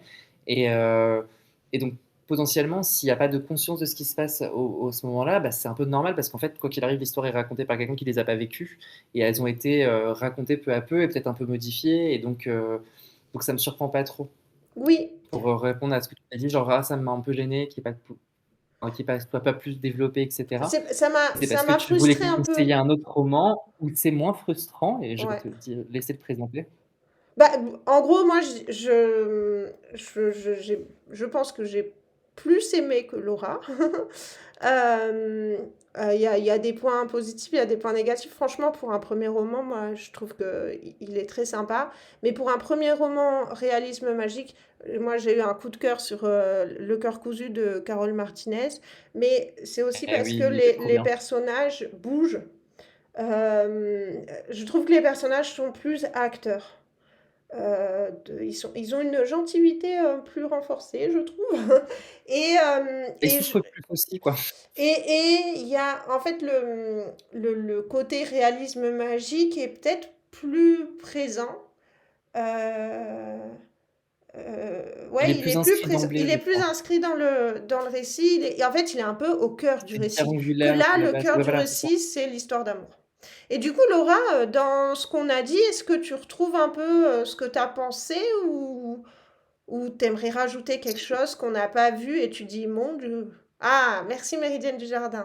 Mais après, je pense aussi que Carole Martinez, il faut y aller, c'est très bien. bah, oui, et c'est un premier roman. Franchement, il y a un problème de rythme. Moi, j'aime bien, mais j'aime bien les épopées et tout. À un moment donné, c'est trop long. Il y a des choses qui sont trop longues. Mais même, tu vois, sur l'histoire, parce que bah, c'est des femmes, il va y avoir des violences, etc. Bah, même à un moment donné, le traitement du viol, enfin, moi, je l'ai trouvé. Il a été traité dans le côté réalisme magique, mais effectivement, c'est pas. Oh, la servante a été violée, mince alors. C'est plus. Je sais pas, Oui. j'ai préféré Carole Martinez, mais je pense aussi qu'on préfère toujours. Carole Martinez, c'est le premier de ce genre que j'ai lu. Donc je pense qu'il y a toujours ce côté découverte. Oui. Et autre point, alors c'est parce que possiblement, je dis ça en 2025, mais c'est vrai qu'effectivement que Gertrudis soit, comme par hasard, celle qui a le rythme dans la peau Oui, et la plus libérée sexuellement, et celle qui va s'enfuir et tout, et possiblement celle qui oui. court vite, Et était là celle genre, qui a des origines. est-ce que ce serait elle qui Voilà, aurait des origines voilà. particulières? T'es là genre, alors avec les problèmes de colorisme au Mexique, Eh ben ça. et possiblement un forme de racisme, est-ce que c'est pas malheureusement un truc un peu de racisme ordinaire potentiel? Peut-être. Mais bon, je suis passé outre parce que c'est pas, elle est pas définie complètement à fond, etc. Mais c'est vrai que tu rassembles le faisceau d'indices, t'es là genre, alors, pourquoi? Est-ce que c'était pour Cliché, indiquer quoi. des choses à la Mm. base? Je sais pas. Est-ce que malheureusement ça peut jouer contre son camp? Je ne sais pas. Voilà, je n'ai pas lu d'autres ouvrages de Laure Esquivel. D'ailleurs, c'est peut-être le moment où on peut dire qu'elle a écrit une suite en 2017. l'histoire justement de cette, et c'est pour ça que je pense que possiblement avec un peu de chance ça va dans le bon sens. Parce que, donc là on suit la fameuse arrière-petite-nièce ou petite-nièce, qui en gros ouvre, Chocolat amer en disant: «Ah bah je vais vous raconter en gros l'histoire de ma famille». Et dans mon souvenir, en gros le synopsis, c'est que justement elle, accouche d'un enfant qui est plus sombre de peau qu'elle et sa famille la rejette. Et en fait, elle va finalement donc, en gros un peu fuir pour rejoindre sa grand-mère qui va lui expliquer que en réalité, bah, sa famille est quand même, beaucoup plus, mixte que ce qu'on pourrait imaginer. Et voilà, après c'est vraiment les 3 lignes de synopsis que j'ai, donc je sais pas, quels membres de la famille ils vont évoquer. Est-ce qu'ils reprennent des personnages, qu'on a connus? Est-ce que c'est une autre ligne potentiellement familiale qui est mise en avant? Quel est le message global? Enfin, je n'en sais rien du tout. Mais c'est la base en tout cas de cette script-là. Moi, j'ai Prend pas trouvé que ça complètement avait à bras le été corps ce traduit. sujet. Pardon, j'ai pas trouvé que ça avait été traduit, moi. Bah, peut-être que ça n'a pas encore été traduit, c'est possible aussi, mais enfin, j'ai juste vu ça dernièrement, donc j'ai pas pu aller courir pour voir si c'était le cas et si au moins de le parcourir. Bah, Mais, parce que franchement, en si tout ça a cas, il est été complet. traduit, ça m'intéresserait même pour voir l'évolution de l'autrice aussi. Et il y a Méridienne Dujardin Oui, qui bien dit sûr. peut-être que Laura Esquivel voulait davantage faire un parallèle entre évolution d'un pays et évolution familiale. Tita ne peut se libérer de sa mission, mais réagit pour sa nièce. Mais c'est vrai qu'il y a ce côté, Tita, en fait, elle est sur la rupture. Et donc, elle a ce Oui, côté un peu cool. Tu t'es rendu compte qu'il y a des choses elle qui aussi. vont pas cool. J'aurais aimé que tu bouges plus. Mais en fait, bah, dans ta situation, est-ce que c'est vraiment possible de bouger plus? Parce que moi, mon regard, il vient de après. Le regard du narrateur, il Oui, vient d'après. Donc, c'est vrai que, je suis assez d'accord. ouais, il y a un Exactement, un côté, passage de ouais, témoin. il y a un côté Et surtout qu'elle rupture. elle le dit, Tita, enfin, sa nièce parlant de sa tante, disant que quand, en gros, quand Pedro finalement va devenir papa avec sa sœur Rosaura, donc Tita va devenir tante et elle se dit tout de suite, je vais pas laisser ma sœur devenir comme notre mère et avoir la même influence et dire ah bah tiens, elle va avoir une fille, elle va avoir qu'une seule fille, donc elle va complètement la brimer et lui permettre d'avoir aucune vie ni rien, aucun choix en réalité. Et donc, c'est pour ça que ça m'a amené peut-être à avoir de la tendresse pour Tita qui est très sacrificielle en se disant: «C'est pas moi qui vais pouvoir faire ce que je veux, mais je vais permettre aux autres». En fait, limite, elle va avoir de l'empowerment qui est du vrai empowerment de mon point de vue, dans le sens où elle va gagner du pouvoir en étant en mesure d'en donner aux autres, en fait. Pour moi, c'était un très bon message pour ça. C'est le début du Heu, féminisme. en fait, c'est pour ça, moi, je l'ai plutôt apprécié aussi, c'est que alors ça nécessitait peut-être un travail réflexif et donc de sous-texte et de projection un peu peut-être de moi, on va dire les bons côtés que je peux avoir de temps en temps, je l'entends, je la comprends parce que, elle va se mettre de côté énormément, elle va prendre sur elle en se disant: «En fait, je vais quand même gagner, même si c'est pas moi qui vis, la vie que je mérite de vivre et la vie que j'ai voulu vivre, parce que je vais donner de ma personne et au pire, c'est pas grave parce que les conséquences de mes actes et aussi de ma résilience, seront visibles et seront sensibles et je sais que ça ira à peu près dans le bon sens et j'aurais fait ce que j'ai pu, en fait». Ouais. Donc à ce niveau-là, j'étais un peu plus, tendre avec elle en me disant: «C encore une fois, faut Lara Croft, inspirer de Lara Croft, mais mais OK, il en faut en fait aussi des femmes comme ça et malheureusement, hein, d'ailleurs, mais genre et ça reste un choix et donc je l'entends aussi et donc moi je trouve ces personnages quand même assez intéressants parce que c'est pas toujours forcément en fait justement des héros et des héros des protagonistes en fait. Généralement, c'est des adjuvants et là, tu te dis: «Bah, on a entre guillemets «une vie qui est un peu ratée», mais qui a des bonnes conséquences» et en fait, l'intérêt, c'est de montrer un personnage qui, justement, c'est sa nièce qui en parle en disant, voilà, elle fait pas le récit de sa mère, elle fait le ré enfin ou de sa grand-mère ou je sais pas quoi, elle fait le récit Oui. d'une tante. Oui. Donc c'est quand même je trouvais ça assez intéressant comme point de vue de se dire: «Ouais, on oublie au fait ces side, personnages dans nos vies, même en général, qui possiblement, en fait, ont ce rôle-là et qui mériteraient possiblement, en fait, aussi des récits parce qu'ils ont peut-être des vies fabuleuses, même si elles sont dans la résilience. Ouais. Il y a Laura qui dit: «La vision de l'amour et de la sensualité m'a beaucoup fatiguée».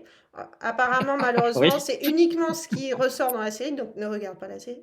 Je trouve qu'il y a de gros problèmes de chronologie. On a parfois l'impression qu'il s'est écoulé 2 ans, en fait, non, seulement 2 Ouais. mois. Tu parles des entre chapitres, c'est marrant parce que moi, la première fois où je me suis dit: Wow!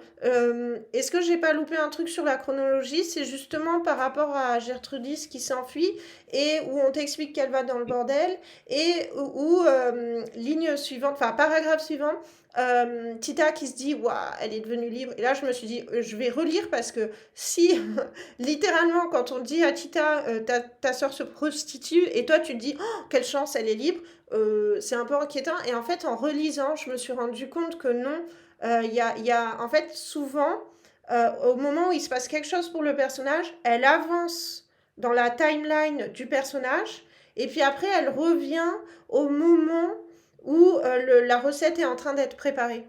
Et donc, c'est vrai que des fois, il y a un aller-retour comme ça dans le temps. Et entre les chapitres, c'est vrai que c'est pas explicitement dit le temps qui se passe. Moi, pour moi, tout se suivait globalement, sauf le dernier chapitre où il y a vraiment une énorme ellipse. Mais pour moi, ouais, il y avait rarement plus de 2 3 mois entre chaque chapitre. Moi, je l'ai compris comme ça.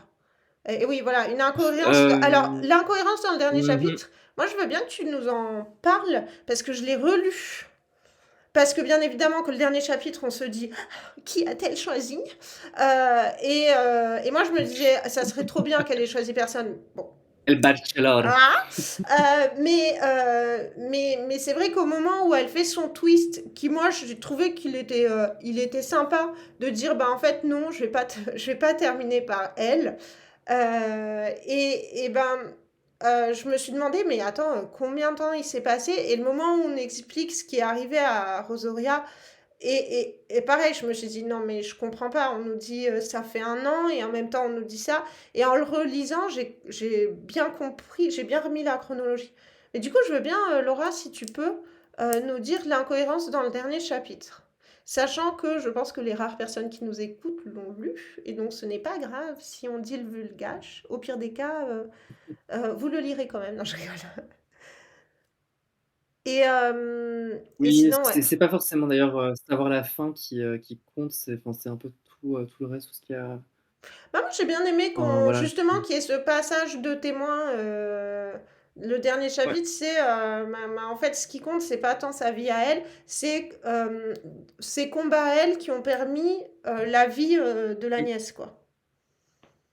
Oui, elle a aussi accompagné la révolution d'une manière ou d'une autre, en fait, aussi, Mm. par exemple. Oui, bah c'est Ce qui est un là peu aussi où. laissé entendu. Ouais. Alors, Alors, Laura ouais, je vais lire dit. à voix haute. Début du Vas-y, vas-y. chapitre. On pense que c'est le mariage de Tita et John. John prépare son costume, il est heureux. Il y a même Pedro qui fait sa petite crise de jalousie encore. En fait, 22 ans se sont écoulés. En fait, c'est le mariage de la nièce. Sauf que Tita dit que Rosaria aurait aimé voir ce mariage, alors que Rosaria était complètement contre le mariage de sa fille. En fait, Rosaria, elle est... désolée si je dis mal le prénom de ce personnage. Euh, Rosa Ora. voilà. Navré, je sais pas pourquoi j'ai mis un i. Je t'en prie. Euh, En fait, elle est Je pense à morte Rosalia, un la an. chanteuse, c'est pour ça. Ouais, peut-être. Elle est morte 1 an avant le mariage de sa fille.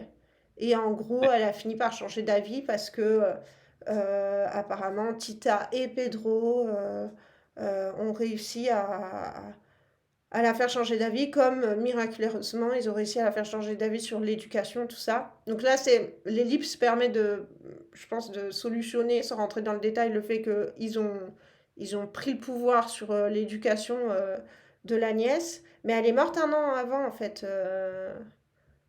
Je En vais... fait, ils devaient se marier et elle meurt juste avant les noces, donc ils ont repoussé d'un an, même dans mon souvenir. Ouais, c'est ça. Par égard pour sa disparition. C'est ça. Mais donc, en fait, en Et gros, c'est dit en pendant une les phrase 22 et ans pas qui se très sont très clair, écoulés, elle a changé effectivement. d'avis. En gros. Puis c'est vrai que l'élite, c'est un peu brutal et c'est un peu, bah, il s'est passé peut-être plein de choses entre-temps et on ne sait pas trop. Donc Bah, c'est un peu c'est vrai aussi que pour ça faire peut être un un peu espèce de bizarre. twist, hein. Oui, évidemment, mais c'est vrai que ça peut paraître un peu surprenant avec une seule lecture, tu vois, en long cours comme ça, je lis le dernier chapitre après l'avant-dernier ou même l'antépénultième et paf, tac, ça tombe. Et c'est un peu inattendu et comme si, je sais pas, il y avait peut-être un ou deux chapitres avant et finalement qui ont été retirés ou Non, je je suis peux pas sûre. comprendre, ça m'avait aussi un peu surpris. Je pense pas non plus, mais je peux entendre que ça puisse traverser l'esprit en tout cas. Alors, du coup, Laura, je regarde et... Ah ouais, j'ai mis un i. Bah, désolé, hein, c'est le côté dyslexique qui ressort. C'est pas grave. Euh, donc, je suis page 239 et en gros, page 239 du folio, hein. Et en gros, elle dit, donc je vais mal le dire, désolé, Rosora, désolé, essaya de s'y opposer par tous les moyens et cria au déni de justice, car Pedro et Tita outrepassèrent leurs droits en défendant Esperanza, ce qui déclencha une véritable guerre.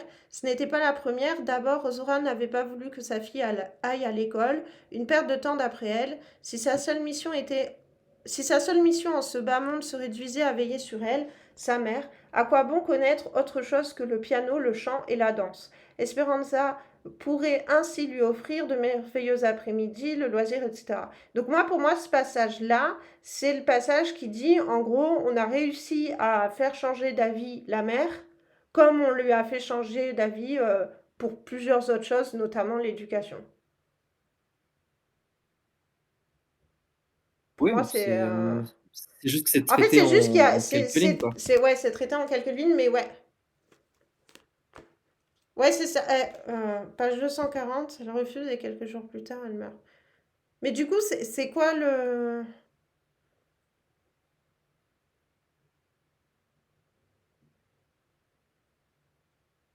Ouais. 240. Oui, donc elle lutta comme une lionne pour défendre le droit que lui donnait la tradition. Elle cria, trépigna, hurla, cracha, vomit, menaça. Elle brisa leur pacte pour la première fois en les maudissant, non sans leur jeter à la figure toutes les souffrances qu'ils lui avaient causées.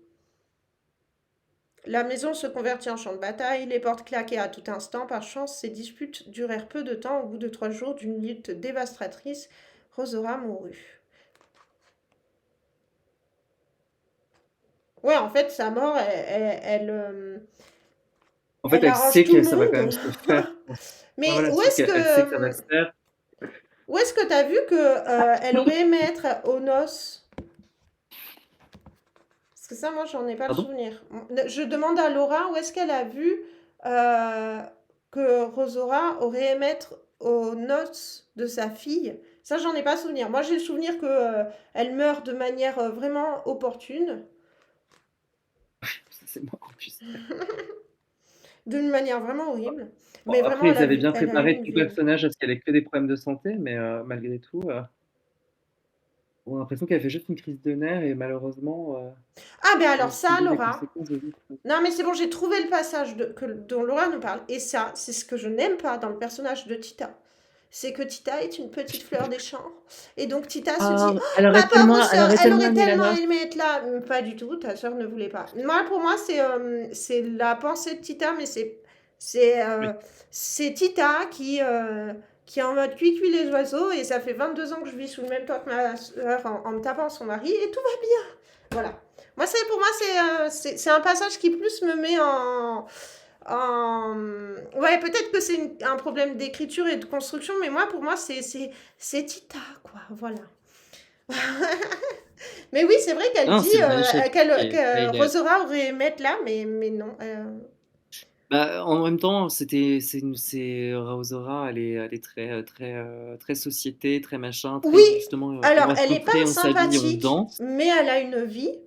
En fait, Donc je pense que sa c'est pour mère et ça qu'elle aurait son mari, apprécié et bien mangé, quoi. ils l'ont foutue dans une cage. Elle n'était pas sympathique de base, ok, mais moi, je la plains davantage que je plains Tita, mais je pense que c'est parce que j'ai un petit souci avec Tita peut-être, mais j'avoue que moi, le traitement de personnage en mode, c'est une méchante point barre, en gros, hein, je me disais, bah ouais, mais qui serait pas aigri à sa place, quoi. Enfin, être Oui, non, condamné bien sûr, à se mais marier avec un homme qui t'aime pas et qui aime ta sœur, et avec ta sœur c'est pour ça qui que reste chez toi, bien sûr. un peu lourd comme C'est pour ça que quotidien. dans la série, on les montre gamins et on montre que Tita et Pedro se chopent, mais H24 depuis leurs 6 ans, et que à côté, tu as la petite moche, tu as Anastasie, ou Javotte, comme tu veux, qui est là en train de regarder et qui est ultra jalouse, avec ses cheveux tirés à quatre épingles,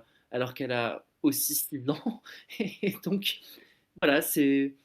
espèce de Mercredi Adams sans le cool et le fun, qui est donc juste, aigrie à 6 ans, juste parce que sa sœur est amoureuse du garçon qu'elle aime bien et Mmh. donc tu es là genre: «C'est lourd». Il y a plein d'autres mecs riches et Oui mignons, et alentour sans doute, en fait. et c'est un peu un topos littéraire et pas que littéraire d'ailleurs, ce truc Ouais, de concurrence, c'était là, bon, on peut avoir une sœur et on n'est pas obligé d'être en concurrence avec elle là-dessus, heureusement. Et du coup, Laura nous encore une dit, fois. ça m'a rappelé un autre roman hispanophone où je trouvais les personnages de la mère et de la sœur très très trop chargés par la narration. C'est quoi comme bouquin?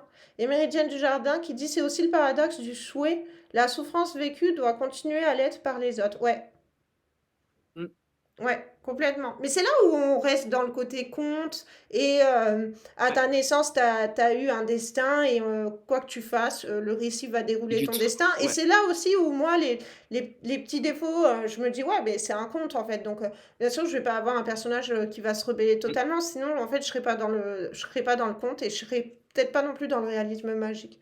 Le gardien invisible, Dolores Redondo, que je ne recommande pas non plus.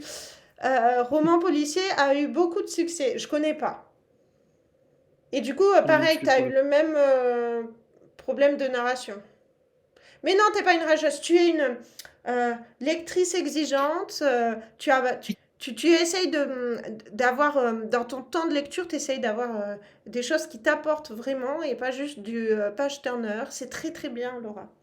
Et et c'est on te très important de remercie de ne savoir ce pas qu'on aime pas. avoir Oui, voilà, oui. abandonné cette lecture pour nous accompagner. C'est très sympa.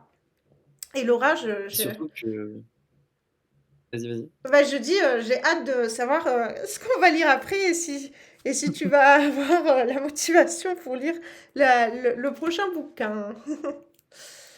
Non, puis c'est bien de savoir des choses qu'on n'aime pas aussi et pourquoi on les aime pas, en fait. C'est hyper important de voir des trucs qu'on déteste, hein, on Ouais. oublie, mais en fait, les chambres d'écho, on lit la même chose, ça sert à rien généralement. Donc il Après, faut je avoir de pense la aussi, rage.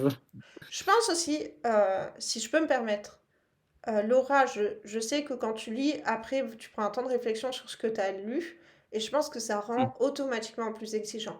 Moi, je sais que j'ai des périodes où je bouquine et je sais que ce que je lis est pas forcément hyper bien écrit ou quoi, mais où juste ça me permet de décrocher de ma réalité et je vais pas prendre un temps ouais, de réflexion, de bilan. Je vais juste me dire, tiens, j'ai lu ce bouquin. Et je pense que je suis du coup mais 10 fois moins critique, pas dans le sens critique gratuite ou exigence en mode je veux de la littérature, mais juste je réfléchis moins à ma, à ma lecture. Moi, franchement, enfin, depuis que je suis sur un Discord de lecture où il y a des lectures communes, bah, je me suis rendu compte que quand je lis pour une lecture commune où on fait un bilan régulier, bah, je lis pas de la même manière et je suis Mmh. plus euh, je suis plus prompte à soulever des choses qui m'ont paru moyens ou juste qui m'ont pas plu moi personnellement que si je l'avais lu entre deux choses pour me couper simplement. Donc je pense aussi que Laura, dans ton rituel de lecture, t'es amené à plus décortiquer ta lecture en elle-même. Et il y a plein de gens qui disent ouais ça j'ai aimé et en fait quand tu dis ah ouais pourquoi des fois, tu as un petit blanc et tu es là, bah, peut-être prendre du temps à réfléchir et tant mieux, mais ça, c'est sûr que Oui, mmh mh. je pense qu'on peut pas avoir beaucoup de gros coups de cœur quand on décortique un peu.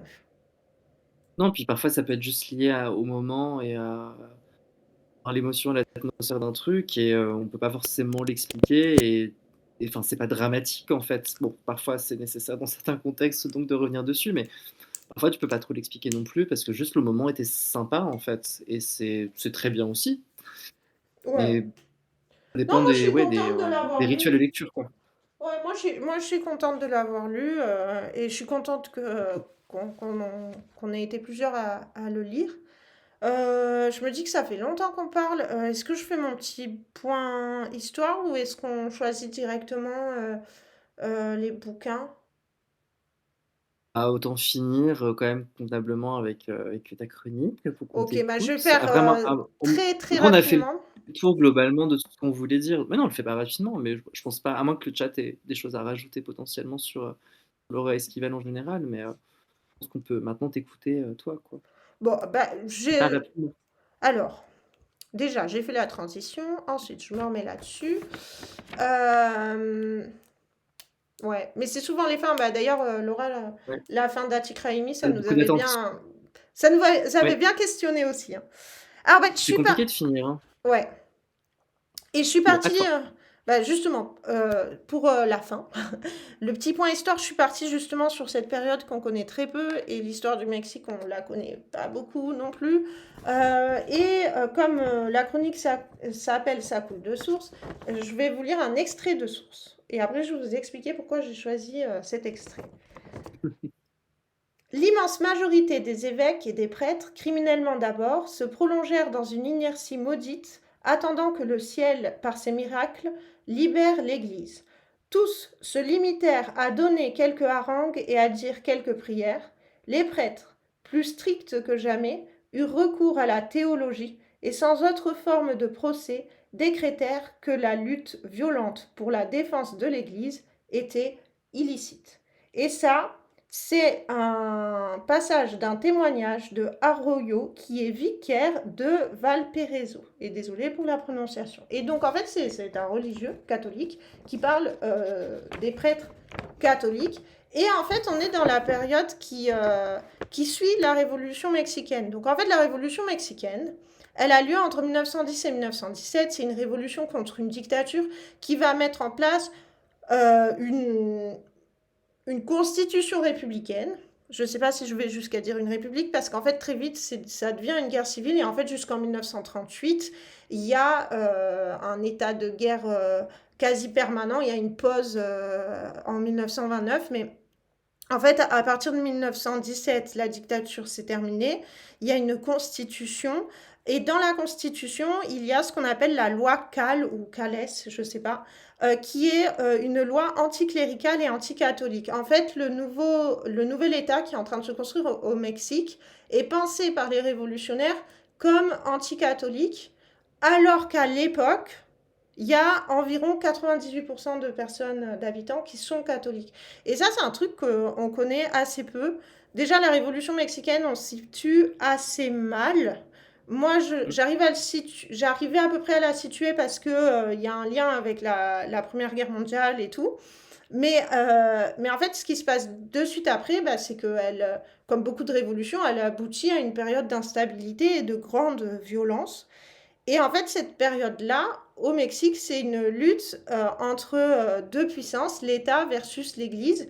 Et les révolutionnaires veulent un État, euh, c'est pas forcément laïque, parce qu'en fait, ils vont essayer de créer une Église étatique. Ils vont essayer de faire une Église nationale, une Église qui fasse un schisme avec l'Église catholique. Et ça, ils essaient jusqu'en 1925, et ça va être un énorme échec. Et en fait, dès la fin de l'année 1925, beaucoup de catholiques vont essayer de manifester leur opposition. Au début, ça va être pacifique, et puis très vite, ça va devenir une guerre civile. C'est ce qu'on appelle la guerre des Cristeros, et ça a lieu entre 1926 et 1929. Et il y a en tout, selon un historien qui s'appelle Jean Meyer, dont je parlerai 30 secondes plus tard, il y a environ 250 000 morts. Donc c'est énorme. Et en fait, c'est une période qui se termine en deux temps. En 1929, il y a le Vatican avec les États-Unis, la France, le Royaume-Uni, au sein de la SDN, qui vont essayer d'obtenir une trêve, en gros, qui vont l'obtenir, sauf que le président qui va s'engager dans cette trêve va être renversé en 1931, et du coup la guerre civile avec un fond religieux va reprendre jusqu'en 1938. Et, euh, et cette période de l'histoire mexicaine, en fait, elle va être tue par l'État mexicain, mais aussi par l'Église, parce qu'en fait, pendant très longtemps, l'Église a condamné les catholiques qui ont résisté à la, on va dire, décatholicisation de leur pays par la violence, et qui vont, en fait, il va y avoir un peu un, voilà, il va y avoir un peu un tabou Et en fait, moi, c'est ça qui m'avait intéressée, c'était dans ce livre, il y a plusieurs passages où elles vont à l'église, et c'est le moment où elles sortent de leur ferme et où on sent qu'il y a la révolution autour. Et moi, je m'étais dit, mais c'est intéressant parce qu'en fait, l'Église, elle a pas de rôle dans la révolution, alors que généralement, elle a un rôle. Et du coup, j'ai un peu cherché, je suis tombée sur cette période qui est arrivée juste après la Révolution. Et sur cet historien qui est français, c'est pour ça qu'on le trouve facilement, qui s'appelle Jean Meyer, et qui a dit en gros que voilà, il y avait un tabou, et qui vit au Mexique et qui est devenu un ponte un peu, et qui en gros vulgarise beaucoup cette période pour faire reconnaître qu'il y a eu des massacres antichrétiens et tout.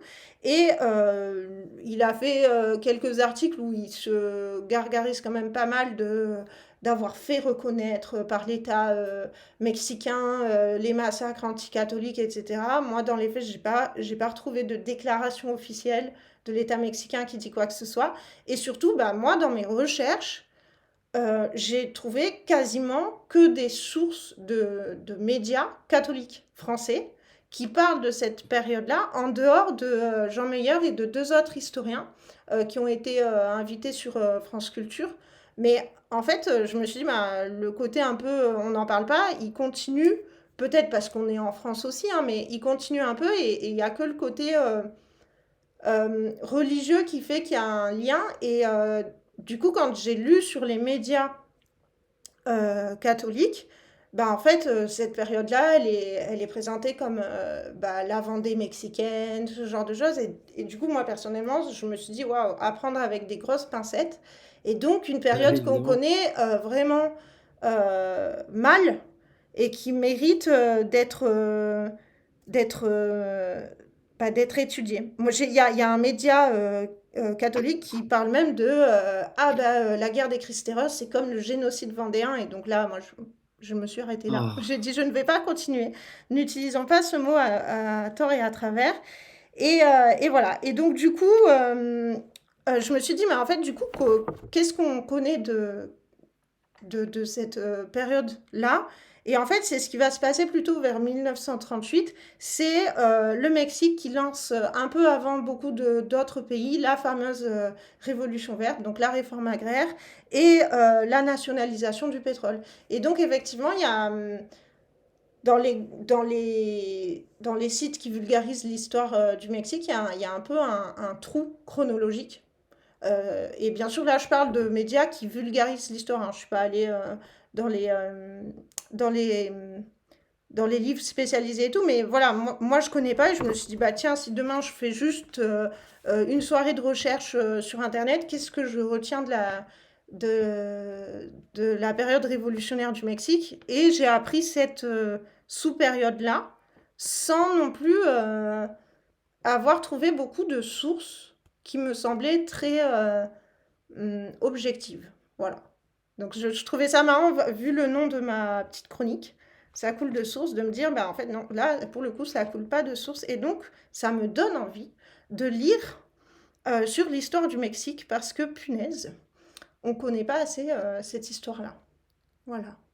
Non, clairement, et surtout enfin, c'était mon cas jusqu'à peut-être, je sais pas, 2 ans, mais on oublie parce que bon, on peut pas apprendre tout à l'école non plus, mais qu'en réalité, il y a eu des gros liens France-Mexique tout le 19e. Alors, Complètement. malheureusement, des liens assez terribles, mais on oublie que, bah oui, il y a eu un empereur qui globalement avait des gros intérêts français, enfin, c'est pas forcément ce qui est le plus mis en avant généralement en tout cas, que, il y a eu une intervention française au Mexique globalement sur, je sais pas, presque 10 ans peut-être, au moment de Napoléon III, Mm. et on essayait de poser des mecs là-bas qui venaient en gros d'Europe pour refaire, je pense, un nouveau régime, etc. Enfin, c'était une espèce de nouvelle colonie un peu bizarre. Ça n'a pas duré très longtemps. Enfin, de toute façon, bon, Napoléon III, c'était quand même pas une réussite chez nous. Mais bon, donc aussi loin, heureusement, je crois que ça a eu quand même malheureusement des conséquences assez néfastes sur des populations, mais heureusement, ça n'a pas duré trop longtemps. Mais ouais, c'est pas forcément ce qu'on sait le plus généralement en termes d'expansion française au 19e. On oublie que bon, bah, en fait, l'Amérique latine, il s'est passé pas mal de choses aussi. Et on a aussi fait de la merde là-bas, quoi. Mm. Et donc Laura qui dit que cette période a apparu rapidement, mais dans des manuels actuels. Mais c'est ça en fait. En gros, Ok. en me disant je veux lire en français, en cherchant, j'ai soit de la vulgarisation, donc qui me passe très rapidement là-dessus, soit des médias catholiques qui vont donner beaucoup plus de détails, mais du coup avec peut-être un point de vue plus prononcée. Soit en fait, bah, j'ai pas trouvé de monographie traduite en français sur ça. Alors que la Révolution mexicaine, il y a quand même quelques spécialistes de certaines figures. Il y a quand même, voilà, tu vois, ce que tu disais, Albatanor, tout à l'heure, sur les liens avec Napoléon III, c'est un truc Mm. il y a eu de la recherche. Et voilà. Et donc, en fait, en gros, tout tourne autour de ce monsieur qui s'appelait Jean Meyer. Quand tu fais une petite recherche comme ça, c'est le mec incontournable, mais qui a fait de la vulgarisation et t'es là, bah, on n'a pas encore traduit, parce que certainement que ça existe, hein, mais pour un lectorat francophone, on n'a pas encore traduit de monographie là-dessus. Et moi, ça m'intéresserait bien parce que le Mexique, bah, en gros, moi, si je caricature, voilà, je connais le lien avec Napoléon III, je savais à peu près où était la Révolution mexicaine, et après, je sais que l'Allemagne a essayé de s'allier avec le Mexique, ce qui a provoqué, ce qui est une des raisons, bien évidemment, mais qui a provoqué l'entrée en guerre des États-Unis, quoi, en gros. Et t'es là, waouh, résumer Mm. l'histoire d'un pays en ça. Et avant, bien évidemment, je connais les conquêtes espagnoles et tout, mais quand même, ça fait une histoire à trous. Et donc, voilà. Mm. Un pays qui mériterait qu'on s'intéresse davantage, d'autant plus que là, avec l'actualité, tu te dis qu'on va en entendre parler, hein, parce que ils ont du boulot entre les murs migratoires, les taxes douanières et tout, et le fait que c'est une femme, la présidente, ça va doit pas être Qu'elle évident soit de... juive et qu'elle soit Ouais, pro-Palestine et tout ça. Ouais, non, c'est c'est... bien qu'il y ait un peu de visibilité, mais c'est pas toujours pour les bonnes raisons. Enfin, il y en a des bonnes, mais malheureusement pas que, quoi. Ouais, ouais, ouais. Mais c'est vrai qu'on a une histoire un peu à trous avec ces régions-là. C'est bien résumé. Oui, et puis globalement avec l'Amérique du Sud, alors peut-être à l'école pour ceux qui Ouais. font espagnol, ils ont certainement des points de culture, mais en vrai, c'est un gros angle mort de notre culture générale. Mais du coup, moi, ça m'a donné envie. Et du coup, ce que je vous propose, parce qu'on va pas parler 10 minutes de ça non plus, c'est la lecture suivante. Alors, OBS, transition. Magnifique. Donc, j'ai pris plein de bouquins, mais en vrai, c'est que des bouquins qu'on s'est listés avec Albatanor quand on s'était dit qu'on essayerait de se lancer dans cette petite aventure. Juste, je sais pas si ça va niveau son, parce qu'il y a un monstre derrière la porte qui hurle. Je sais pas si ça s'entend, mais si ça J'ai s'entend. entendu un miaulement. Ah, ah! Alors, Je sais que tu n'es pas seul, mais ah tout va mince, bien. mais j'ai essayé, vous savez, j'ai essayé. Il y a un bouquin sur la scène qui a un peu de traviole, c'est fait exprès. C'est parce que donc c'est un choix de Alba Tanor, Sayaka Murata, la fille de la supérette. Je l'ai mis parce que ça fait partie des bouquins qu'on comptait lire là prochainement. Mais en fait, comme Alba Tanor va au Japon et que l'autrice est japonaise, on s'était dit que ça serait chouette de faire un stream où il est au Japon et où on parle de ce bouquin-là. Donc C'est, je l'ai mis. enfin, si ce sera vraiment faisable, mais bon, on verra bien. Bah, sinon, je le mets au vote. Hein, à toi de nous dire. Bah, disons qu'on peut le réserver pour la période, vu que logiquement, en tout cas, ça pourrait faire ton sur ton. Donc du coup, ça Mais serait si plutôt... vraiment voilà, il y a assez de choix, mais si vraiment tout le monde voulait ça, on peut prendre ça. Ok, bah, il y a celui-là, idéalement, c'est pour juin. Et du coup, on vous propose de choisir pour mai. Et donc, pour mai, c'est les bouquins que j'ai mis et qui ne sont pas penchés. Euh, Au choix, soit je vous lis la quatrième de couverture, soit je vous lis le premier paragraphe. Et pour les deux BD, je peux vous lire la première ligne si vous voulez, la première rangée de cases. Qu'est-ce que vous préférez pour faire votre choix? Est-ce que vous préférez avoir la quatrième de couverture? Ou est-ce que vous préférez avoir le premier paragraphe du bouquin? Parce que la quatrième de couverture, ça nous donne une idée plus générale sur le récit en lui-même, le scénario, on va dire, alors que le premier paragraphe, ça peut nous donner une idée de la manière d'écrire. Quatrième de couverture pour la Méridienne, quatrième pour Hedgehog. Bon, bah, je crois qu'on a un 2 contre 1. Pour aussi l'aura pensé l'autre. Donc, je vais lire quatrième de couverture. Je commence par quelque chose que quelqu'un connaît déjà un petit peu. Yuri Ritkeou, L'étrangère aux yeux bleus. Donc là, c'est un auteur qui a la nationalité russe, mais qui appartient à une ethnie que je vais mal prononcer, donc j'en ai marre de mal prononcer, je vais me l'épargner, de Sibérie. Et qui fait un récit dont je vous lis la quatrième de couverture.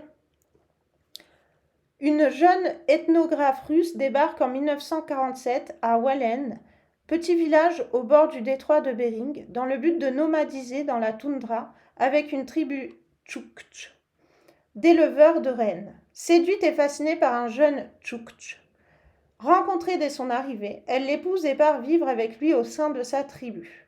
Roman d'amour pour un peuple à jamais perdu, destin fascinant d'une scientifique rattrapée par sa passion, constat lucide et sans concession des absurdités de l'histoire, ce livre d'un écrivain tchouktch, aux prises avec sa mémoire, est un véritable plaidoyer spirituel pour les derniers chamanistes. Donc vous avez compris, on est dans la colonisation. Et donc, tu as été obligé de dire ses origines ethniques malgré toi. Non, mais c'est bien, j'apprends à prononcer. Je passe au... Donc je fais de gauche à droite. Hein. Donc là, j'ai présenté celui qui était en haut à gauche, qui est au format poche. Ça peut être intéressant pour ceux qui doivent faire attention au budget. En dessous, je prends un bouquin bien plus récent de Camila Sousa Vilada, Histoire d'une domestication. Je lis la quatrième de couverture. Une comédienne, on ne cherche pas à savoir qui elle est. Une comédienne, on l'invente. Une comédienne est un rêve. La comédienne de ce roman, l'actrice trans la plus connue du monde, peut vivre toutes les vies sur scène, mais se sent acculée par un nouvel événement dans son quotidien.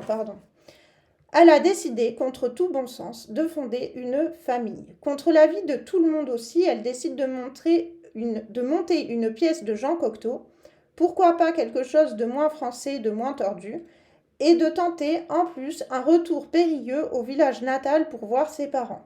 Toutes les conditions sont réunies pour raconter une histoire d'amour, des amours violentes, déchirantes, mais aussi mémorables et tendres.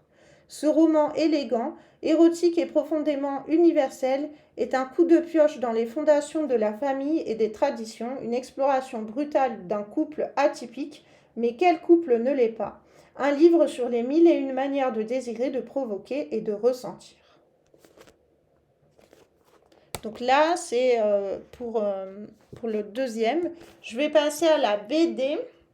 La première BD, donc, c'est celle qui est en rouge, qui est super belle. Et je vous lis sa quatrième de couverture. 1766. 2 siècles après l'arrivée du premier navire européen sur les côtes de Malabar et l'implantation des colons à Calicut, la Compagnie des Indes cherche à protéger ses intérêts économiques sur la route de la soie. Un vampire embarque sur un bateau de la Compagnie dans l'espoir de redémarrer de zéro sur ces nouvelles terres prometteuses. Mais il comprendra vite que les rives de l'Indus abritent des démons et des créatures légendaires bien plus anciennes et plus puissantes que lui. Spoiler alert, je l'ai déjà lu. En gros, c'est fond de colonisation avec en mode fantastique plus que fantasy. Et du coup, la colonisation, elle est un petit peu racontée comme le face-à-face de deux monstres. Le vampire contre celui qu'on ne connaît pas encore. Et franchement, moi, j'avais bien aimé. Ensuite, livre suivant de Ante Tomic, Les enfants de Sainte-Marguerite. Après avoir exploré les territoires sauvages de l'arrière-pays dalmate, dans Miracle à la combe aux aspics et Qu'est-ce qu'un homme sans moustache, Ante Tomic nous offre, avec ce nouveau roman, une fine description de la population insulaire adriatique. On y rencontre un commandant de police entreprenant... Oh pardon, je lis super mal. On y rencontre un commandant de police entreprenant qui a aménagé ses cellules en chambre d'hôtes, un professeur de philosophie galant qui démontre que les Cevapcici ou kebab selon les régions sont à la source de la culture méditerranéenne, un migrant syrien beau comme un dieu,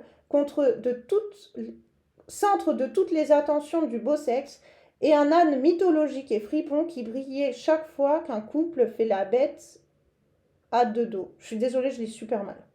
C'est drôle, il y a de l'humour. Et dernière fois que je lis, je suis désolée, je suis fatiguée, je lis mal. C'est la BD qui est en haut à droite, sur fond vert. Alors, je préfère vous prévenir, c'est une BD, il y a 2 tomes qui sont sortis, mais franchement, chaque tome se suffit à lui-même. Donc, la proposition de lecture n'est pas pour qu'on lise le tome suivant. Et donc là, la 4e de couverture, c'est, et là c'est à la bonne taille pour moi, c'est géant, c'est quand tout semble perdu que l'espoir peut renaître. En 2084, la planète est ravagée et les derniers survivants font face à une existence périlleuse. Mais un message venu du plus profond de l'espace est arrivé et un obscur compte à rebours menant à l'extinction de l'humanité vient d'être lancé. Cependant, un espoir subsiste et 5000 enfants seront secourus par ces mystérieux messagers. Voici l'aventure de Tala et de son frère Ototo, l'un de ses élus, qui doit être sauvé pour que l'humanité puisse prétendre à un futur.